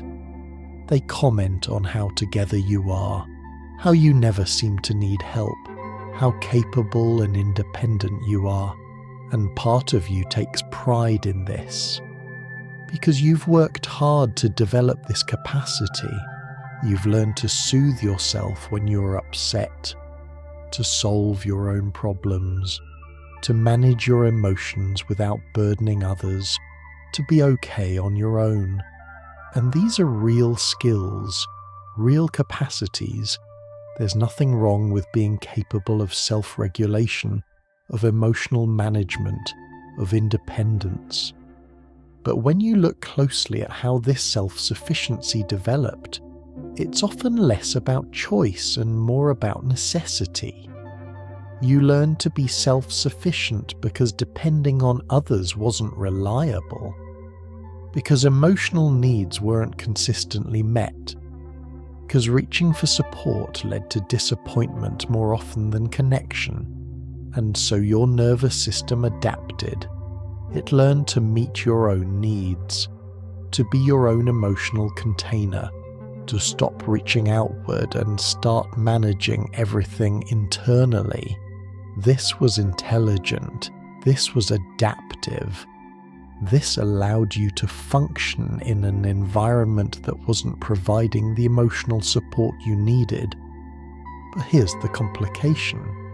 Humans are not designed to be emotionally self-sufficient. We're social creatures, relational beings. Our nervous systems are meant to co-regulate with other nervous systems. We're supposed to share our emotional experiences and have them met with presence and understanding.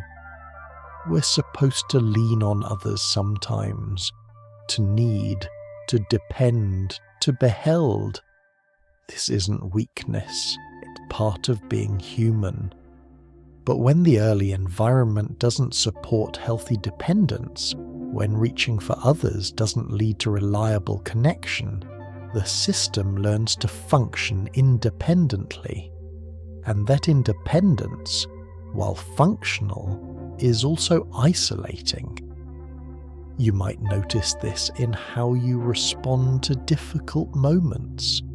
When something goes wrong, when you're struggling, when you're in pain, your first instinct is probably to handle it alone, not because you want to, but because reaching out doesn't even occur to you as an option. Your system has learned that difficulties are solved independently, that emotions are managed privately, that needs are met through self-sufficiency rather than connection, and so you carry things alone, even when you don't have to, even when there are people in your life who might want to help, simply because your nervous system has been trained to default to independence. The cost of this shows up in subtle ways. You're capable, yes, you're managing, yes, but there's a heaviness to it, a weariness, because carrying everything alone is exhausting, because never reaching for support means never experiencing the relief of being held, because emotional self-sufficiency, while functional, is also lonely. You're strong, but you're tired. You're capable, but you're isolated. You're functioning, but you're not nourished. And that combination, that being okay but not actually okay, creates a particular kind of suffering that's hard to articulate because from the outside everything looks fine. There's also a hidden cost in relationships, because when you're emotionally self-sufficient, when you don't need much, when you handle everything independently, you don't give others the opportunity to show up for you. You don't let people in on your struggles. You don't share your vulnerability. You don't ask for help. And this creates a subtle imbalance. Others might lean on you. They might share their difficulties with you. They might ask for your support. But the exchange doesn't go both ways. You're always the strong one, the capable one, the one who doesn't need much. And while this might feel safer, while it might protect you from the vulnerability of needing, it also prevents the kind of mutual support and reciprocity that deep relationships require. The self-sufficiency that looks like strength is actually a form of protection. Protection from the disappointment of unmet needs. Protection from the vulnerability of depending on others.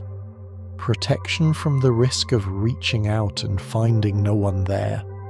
And that protection is understandable. It makes sense given what you learned. but it's also keeping you isolated. Because true connection requires letting people see you need, letting them support you, letting them matter to you in ways that make you vulnerable. And when you're committed to self-sufficiency, when you've built your identity around not needing too much, that kind of vulnerability feels impossibly risky. Perhaps the most painful version of this loneliness occurs within romantic partnerships, because romantic relationships are supposed to be the place where you're most known, most seen, most met. But if you've carried these patterns into partnership, you might find yourself in a relationship that looks connected from the outside but feels hollow on the inside. Your partner might believe they know you, they might feel close to you, but you know that what they know is the version you've allowed them to see, the easier version, the more manageable version. And the gap between who they think you are and who you actually are creates a loneliness that's particularly painful, because it exists in the context that's supposed to solve loneliness. You can be lying next to someone who loves you and still feel completely alone. This is perhaps the cruelest manifestation of this psychology, because romantic relationships are meant to be intimate. They're meant to be the one place where you can drop all pretense and be fully yourself, where you can be vulnerable and needy and complicated and still be loved, where someone knows all of you and chooses you anyway. This is the promise of romantic intimacy. The hope that drives people into partnership. The belief that in this one relationship at least, you can be fully known and still be held. But if you've carried your protective patterns into partnership, if you've maintained the walls and the performance and the careful management of what you reveal, the relationship might look intimate from the outside while feeling lonely from the inside. You might be sharing a life with someone, sharing a home, sharing daily routines. You might even share some vulnerability, some feelings, some history. But there's always something held back. Always a layer that remains protected, always a part of you that your partner has never seen and maybe never will see. Your partner, for their part, might feel quite satisfied with the relationship. They might believe you're close.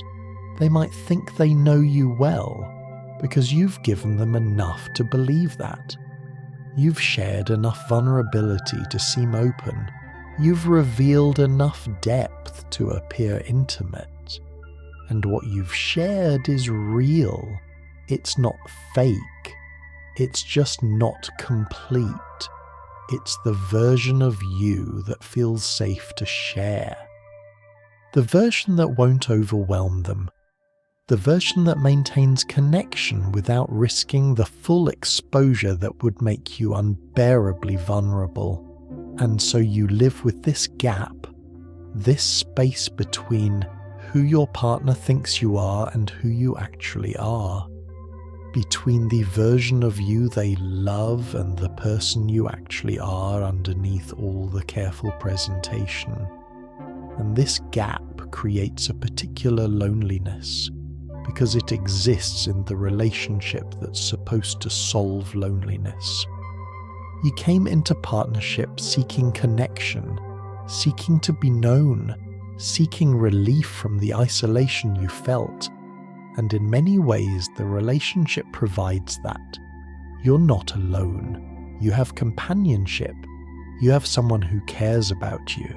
But the deeper loneliness, the loneliness of not being fully known, persists. Because the person sharing your bed doesn't actually know the full truth of who you are. This can show up in small, painful moments.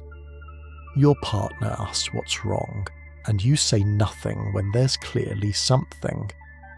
They offer comfort that doesn't actually comfort because they're comforting the version of you they understand rather than addressing what's actually hurting you. They make plans or decisions based on who they think you are rather than who you actually are. They love you, but they love a partial version, an edited version, and you let them.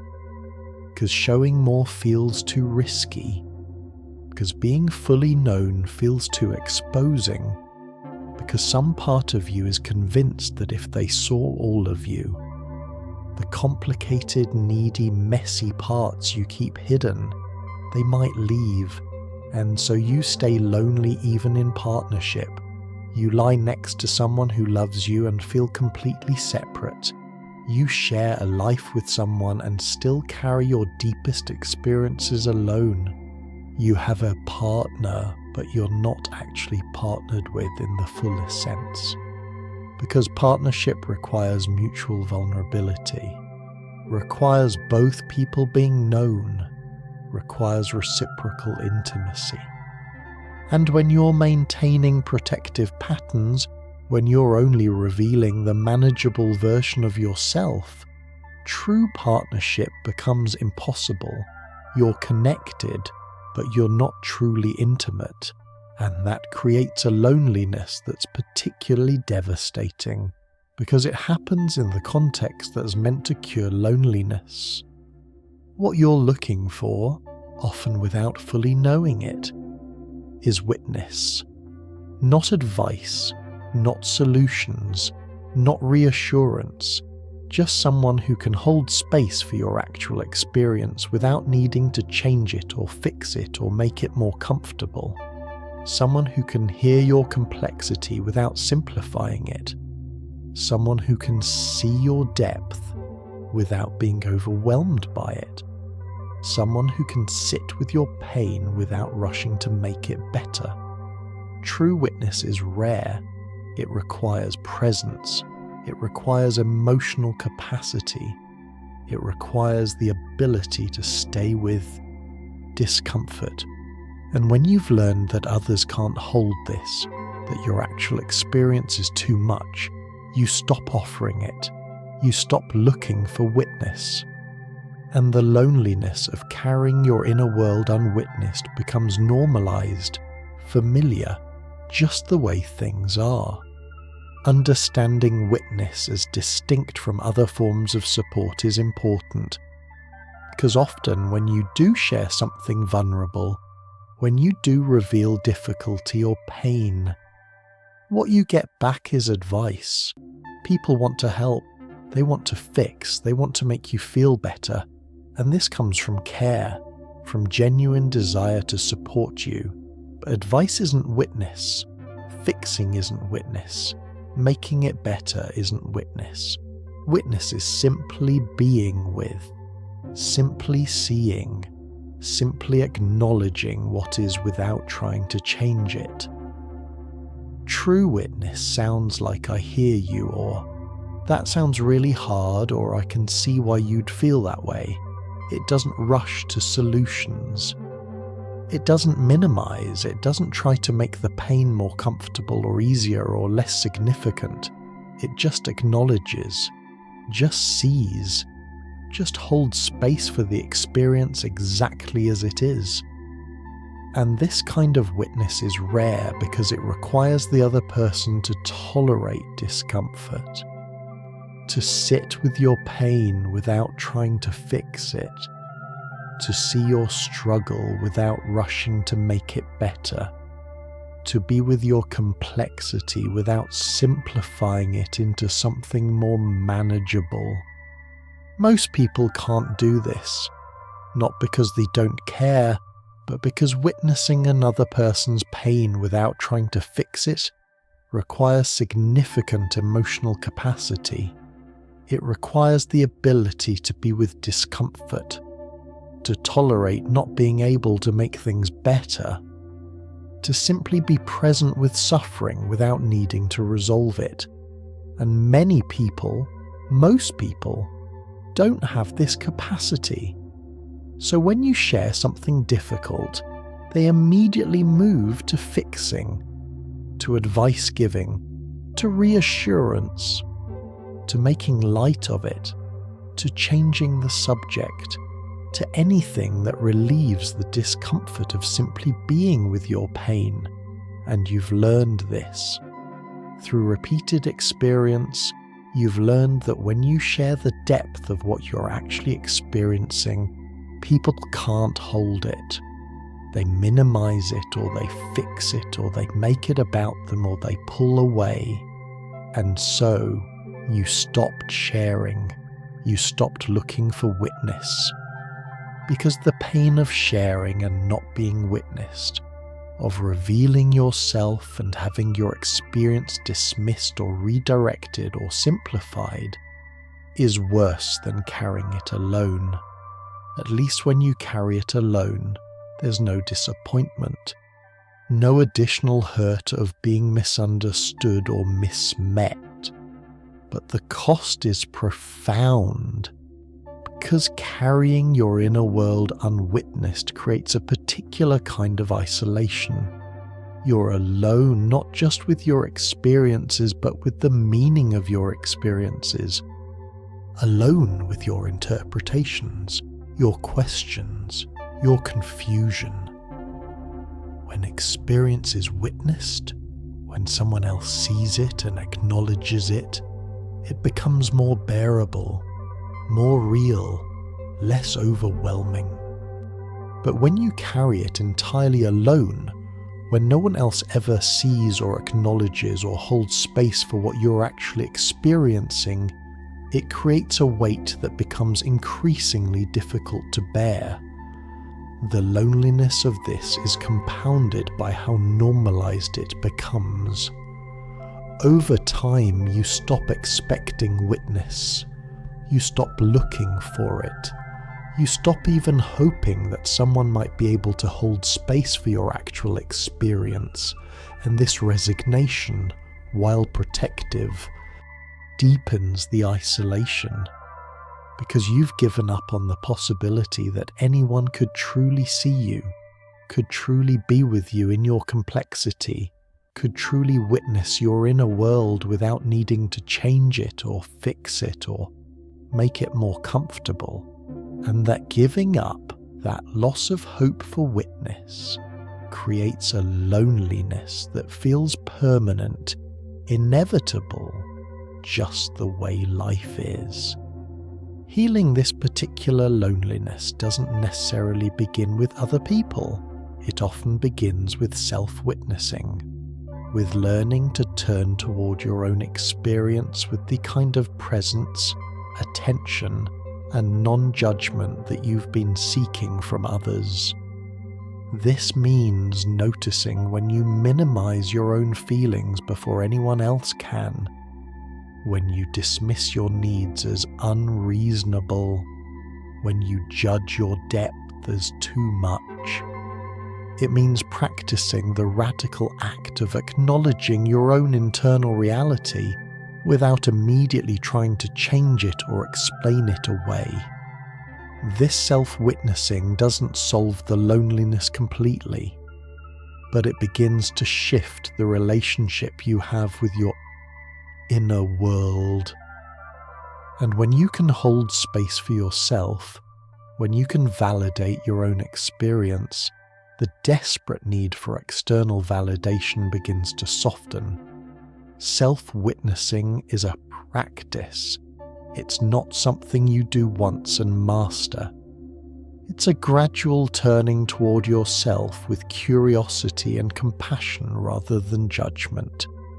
It starts with noticing your own patterns of self-dismissal, the ways you minimize your own feelings, the ways you tell yourself you're being dramatic or too sensitive or making too big a deal of things, the ways you judge your own needs as unreasonable before you even fully acknowledge them, and then gently questioning those patterns, asking yourself, what if this feeling is valid? What if this need is reasonable? What if my experience matters, even if no one else sees it? This isn't about positive thinking or forcing yourself to feel differently. It's about creating internal space for your actual experience. About developing the capacity to be with what you're actually feeling without immediately trying to change it, or judge it, or explain it away. When you notice sadness, instead of immediately telling yourself you have no reason to be sad, you practice simply acknowledging it. I'm feeling sad. That's what's here right now. When you notice a need, instead of immediately dismissing it as too much, you practice acknowledging it. I need support right now. That's true for me. This might feel awkward at first, artificial even, because you're so used to self-dismissal that self-acknowledgement feels strange. But gradually, with practice, it becomes more natural. You develop the capacity to witness your own experience the way you've always wished someone else would witness it. With presence, with non-judgment, with simple acknowledgement of what is. And this internal witnessing, this capacity to hold space for yourself, begins to shift something fundamental. It doesn't eliminate the need for external witness. Humans still need connection, still need to be seen by others, still need the experience of sharing their inner world and having it met with understanding. But self-witnessing reduces the desperation of that need. When you can validate your own experience, when you can acknowledge your own feelings and needs without immediately dismissing them, you become less dependent on external validation. You become more grounded in your own experience, more trusting of your own perceptions. And that groundedness makes it safer to risk sharing with others, because you're not completely dependent on their response to determine whether your experience is valid. Self-witnessing also helps you identify what you're actually feeling and needing. Because when you're constantly dismissing your own experience, when you're always minimizing or judging or explaining away, you lose touch with what's actually true for you. But when you practice turning toward your experience with curiosity and acknowledgement, you develop clarity. You start to understand yourself better, to know what you actually feel beneath all the judgment and dismissal, to recognize what you actually need beneath all the minimizing. And that clarity becomes essential if you're ever going to risk sharing more fully with others. Because you can't share what you don't acknowledge, can't reveal what you don't allow yourself to see. Eventually, healing involves risking genuine connection, not all at once, not recklessly, but slowly, carefully, with people who demonstrate the capacity to hold complexity. This means choosing vulnerability in small moments, sharing something slightly deeper than you usually would, and noticing what happens. Expressing a need you normally would have hidden and seeing if it's met. Allowing someone to see you uncertain, confused, struggling, and observing whether they stay. This is terrifying because it risks the very rejection your system has spent years protecting against. But it's also the only path toward the kind of connection that actually reaches you. Because loneliness isn't solved by being around people. It's solved by being known by people. And being known requires the very exposure you've learned to avoid. The shift happens slowly, through repeated experiences of being seen and not rejected, of being vulnerable and being met. of showing your actual self and discovering that you're not too much, you're not too complicated, you're not unlovable, you're simply human, and your humanity is worthy of witness, worthy of connection, worthy of being held. This doesn't mean abandoning discernment. Not everyone is safe to be vulnerable with. Not everyone has the capacity to hold complexity. Not everyone can provide the kind of witness you need. So the work involves both internal development, building your capacity for self-witnessing, and external discernment, learning to recognize who can actually hold space for your depth and who can't, and then, slowly, carefully, risking slightly more vulnerability with the people who seem capable of holding it. This might start very small, sharing a feeling you normally would have hidden, admitting uncertainty instead of pretending to have it together, asking for help with something small instead of handling everything independently, and then paying attention to what happens. Does this person meet you? Do they dismiss you? Do they minimize? Do they try to fix? Or do they simply witness? Do they simply acknowledge what you've shared without needing to change it or make it better or redirect to something more comfortable? When you find someone who can witness, when you experience being vulnerable and being met rather than rejected, something begins to shift in your nervous system. Because your system has been operating on old data, on patterns learned early that taught you vulnerability leads to pain. But when you have new experiences, when you risk exposure and discover that sometimes, with some people, it leads to connection rather than rejection, your system begins to update. Slowly, gradually. Through repeated experiences of being seen and not rejected, your nervous system starts to learn that maybe, just maybe, connection is possible. That maybe you're not too much, that maybe your depth and complexity and need are actually manageable, are actually human, are actually worthy of being held. This process is slow. It doesn't happen overnight. Your nervous system won't abandon years of protective patterns based on one positive experience. It needs repeated evidence. Consistent experiences of being vulnerable and being met, multiple instances of showing your actual self and discovering that the rejection you feared doesn't materialize. And even then, the old patterns don't disappear completely. They remain as backup systems ready to activate if vulnerability stops feeling safe. But gradually, with enough positive experiences, with enough evidence that connection is possible, the patterns begin to soften. The walls become more permeable. The performance becomes less necessary. And you begin to experience moments of genuine connection. Moments where you're actually known rather than just perceived. Actually met rather than just accommodated. Actually held in your full complexity rather than just tolerated in your edited version.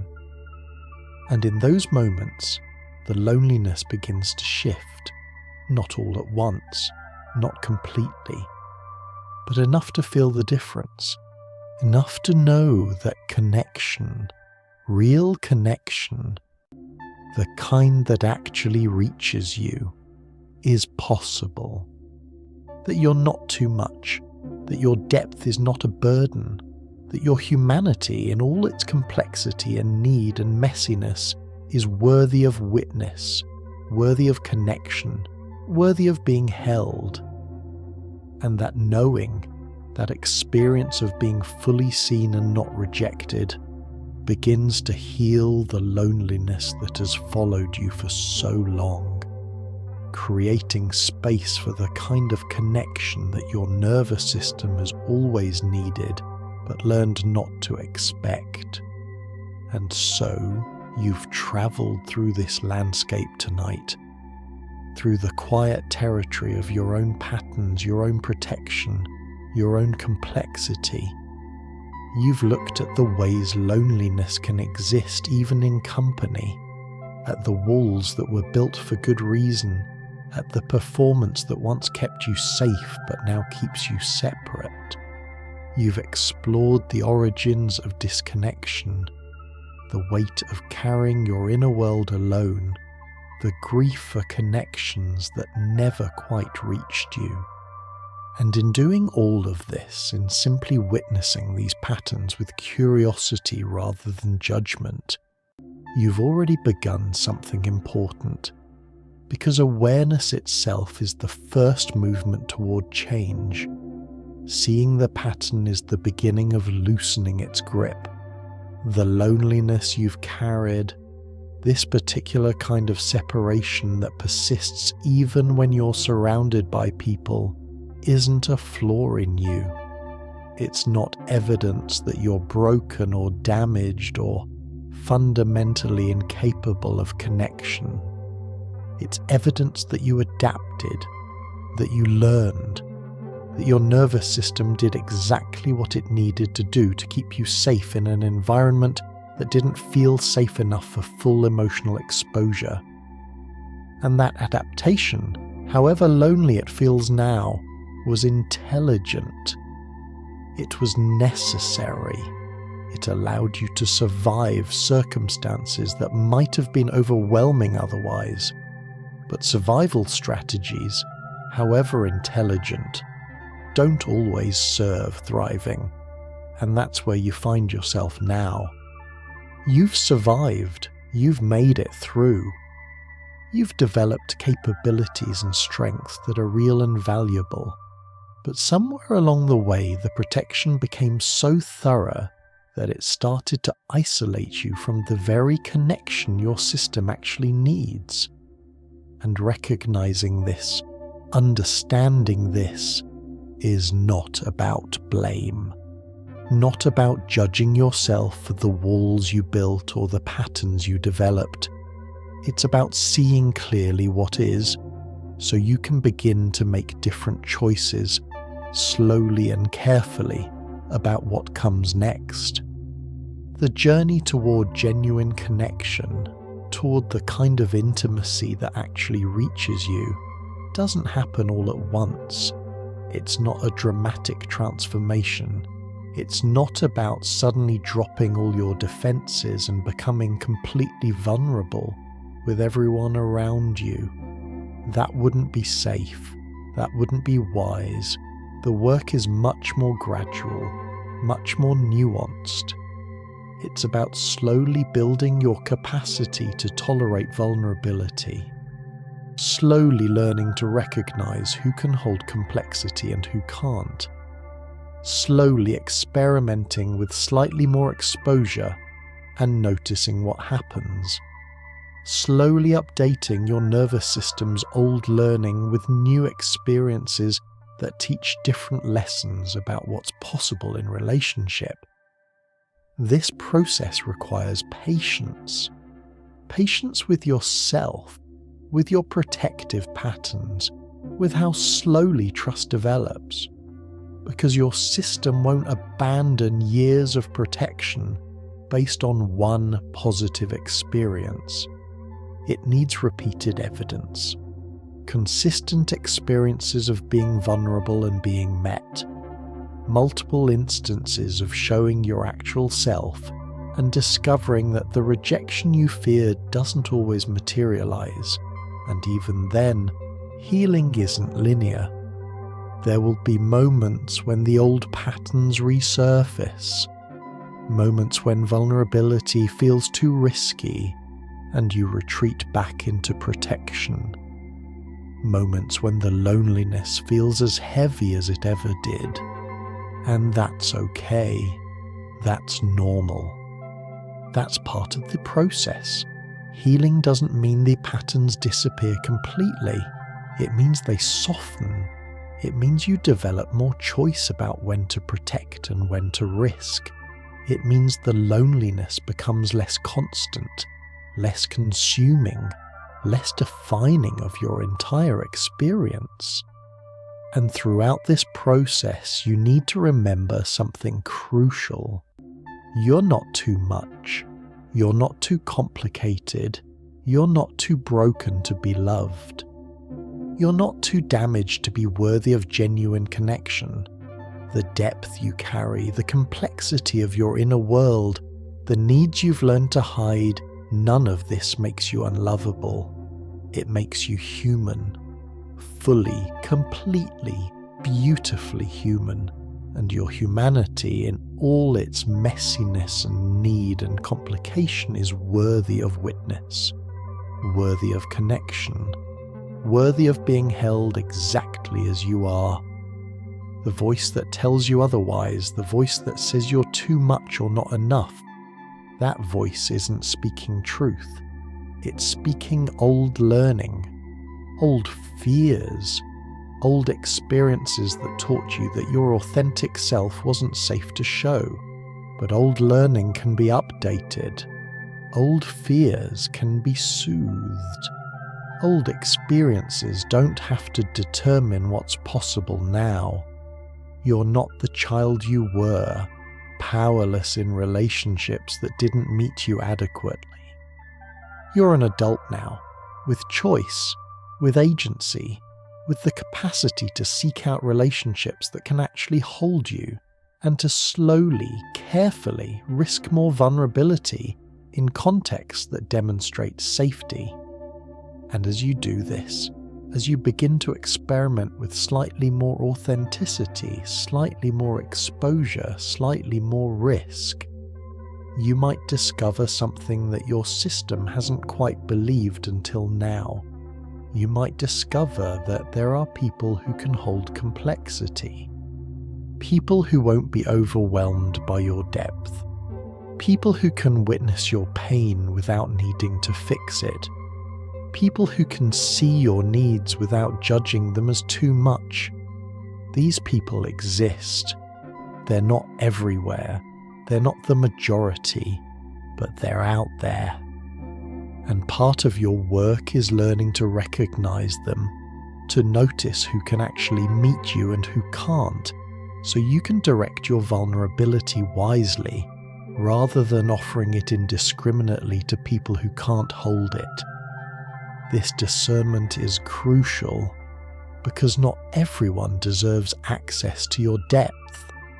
Not everyone has earned the right to see your vulnerability, and protecting yourself from people who can't hold you adequately isn't the same as the old protective patterns that kept everyone out. It's wisdom. It's appropriate boundary setting. It's recognizing that your inner world is precious and deserves to be shared only with people who can treat it with the care and respect it requires. And when you do find those people, when you encounter someone who can actually witness you without needing to change you or fix you or make you more comfortable, that's when you can begin to risk slightly more, to share slightly deeper, to allow yourself to be known in ways you've protected against for so long. And in those moments of genuine connection, when you're seen and not rejected, when you're vulnerable and met, when you show your actual self and discover that you're not too much after all, something begins to heal. Not suddenly, not dramatically, but quietly. The loneliness begins to shift. The walls begin to soften. The performance becomes less necessary. And you start to experience what it feels like to be known, really known, and still be held. To be seen in your full complexity and still be chosen. To be met in your actual depth and still be welcomed. This is what your system has needed all along. not perfection, not constant attunement, not relationships where you're never misunderstood or never hurt, just enough experiences of being genuinely met, of being seen accurately, of being held adequately, that your nervous system can begin to learn a new truth. That vulnerability doesn't always lead to pain. That connection is possible. That you're worthy of being known, and as these experiences accumulate, as the new learning layers over the old, the loneliness that has followed you for so long begins to loosen its grip. But even as you work toward more genuine connection with others, remember that the relationship you have with yourself matters just as much.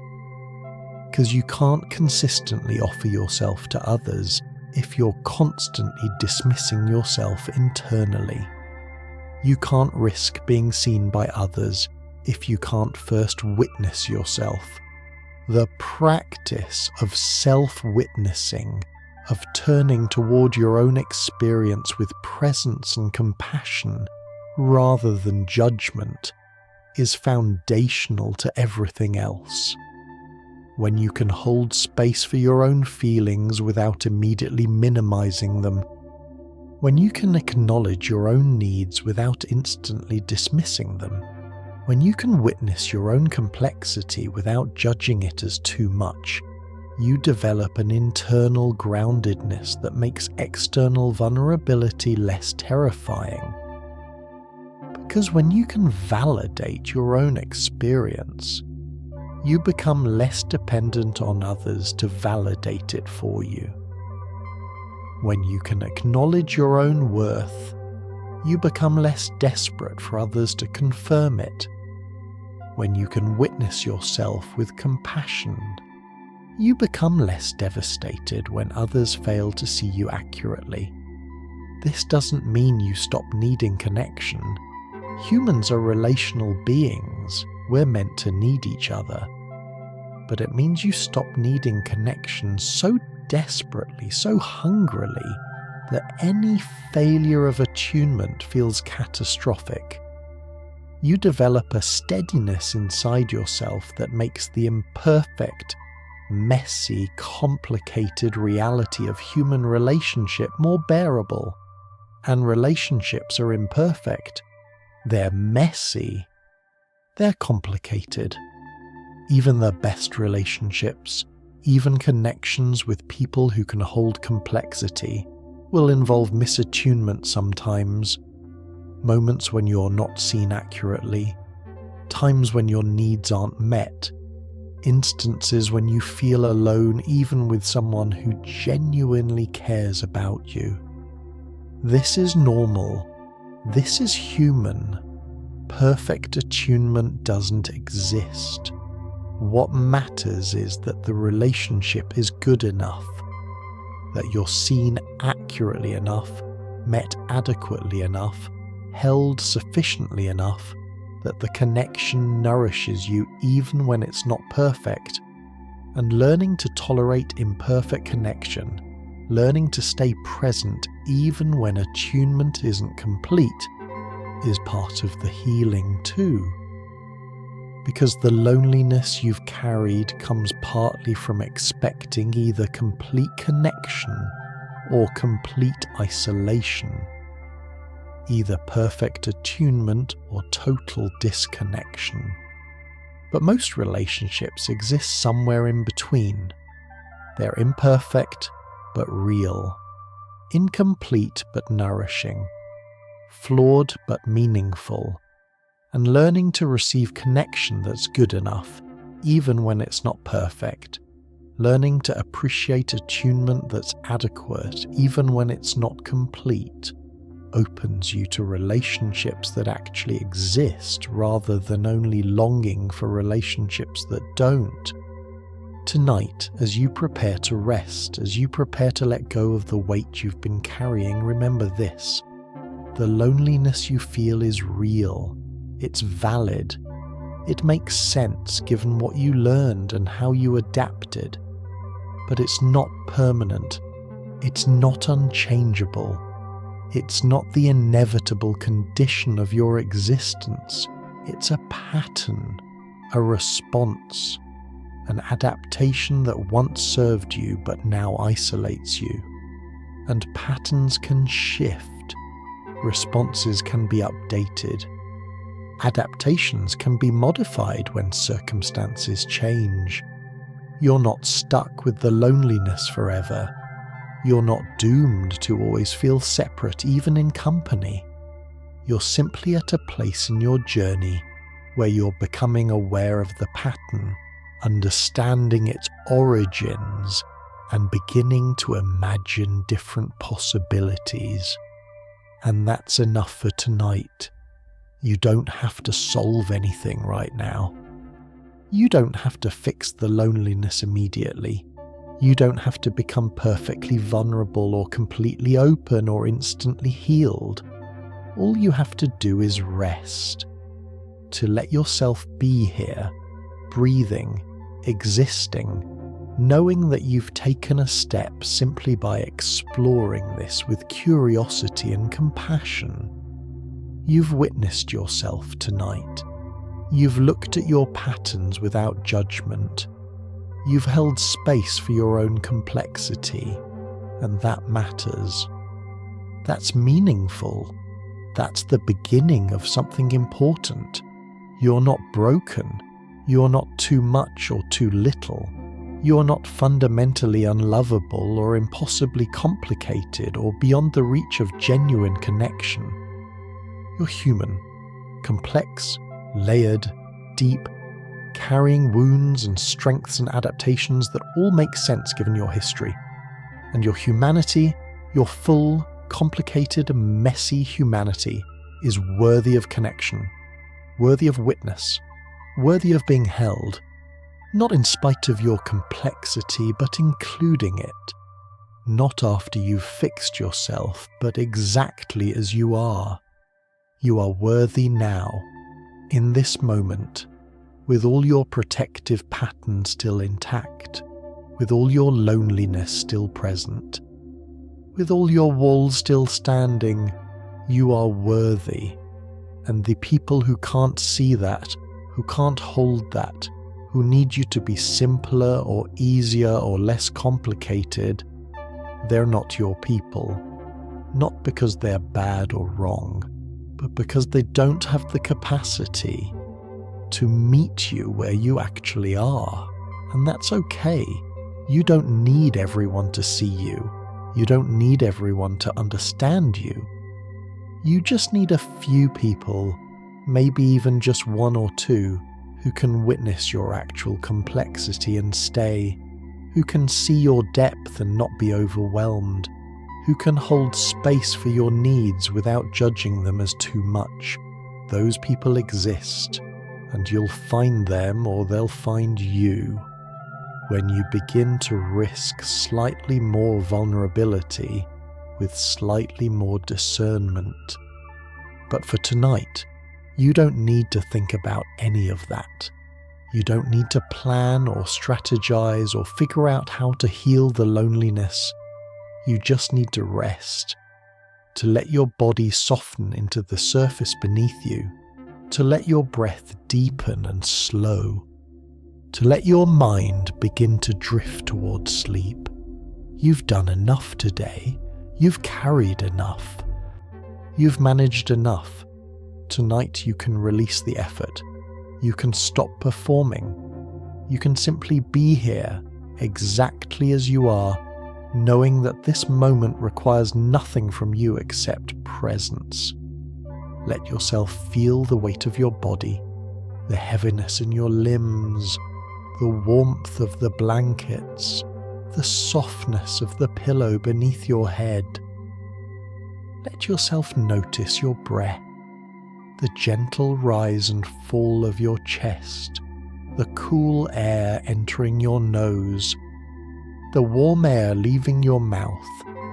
Let yourself be here, in this moment, in this body, in this quiet space where you don't have to be anything other than what you are.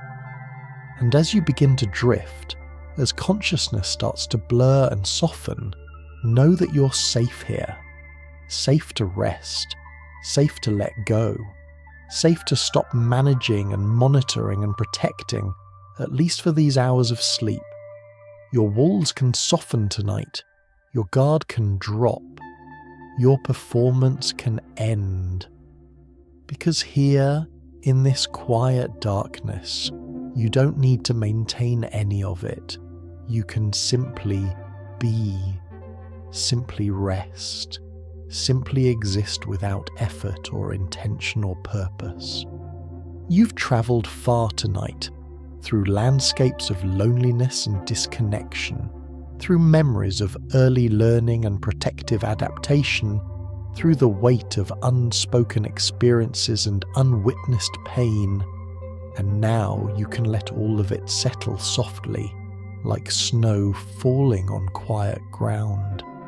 You can release the effort of carrying it. You can stop trying to figure it out or fix it or make sense of it. You can just let it be. Let yourself be. Let this moment be exactly what it is. Nothing more. Nothing less. The loneliness will still be there tomorrow if you need to return to it. The patterns will still be available for exploration. The work of healing will continue, but tonight, right now, in this moment, you can rest from all of it. You can let yourself sink into sleep, knowing that you're exactly where you need to be, that you're doing exactly what you need to do, that simply being here, breathing, resting, allowing yourself this respite is enough. You matter. Your experience matters. Your loneliness, your complexity, your depth, all of it matters. You matter. Not because of what you do or how you perform or how little you need, but because you exist. Because you're here. Because your life, your experience, your inner world has value simply by virtue of being. You don't have to earn your worth. You don't have to prove your value. You don't have to become less complicated or more acceptable or easier to hold. You're already worthy, already valuable, already deserving of connection and witness and care. And tonight, you can rest in that truth. You can let it hold you as you drift towards sleep. You can trust that you're safe here, that you're held here, that you can finally, completely, absolutely let go. Sleep now. Rest deeply. Let yourself drift. You've done enough. You are enough. Everything is okay. You're safe. You're held. You can rest.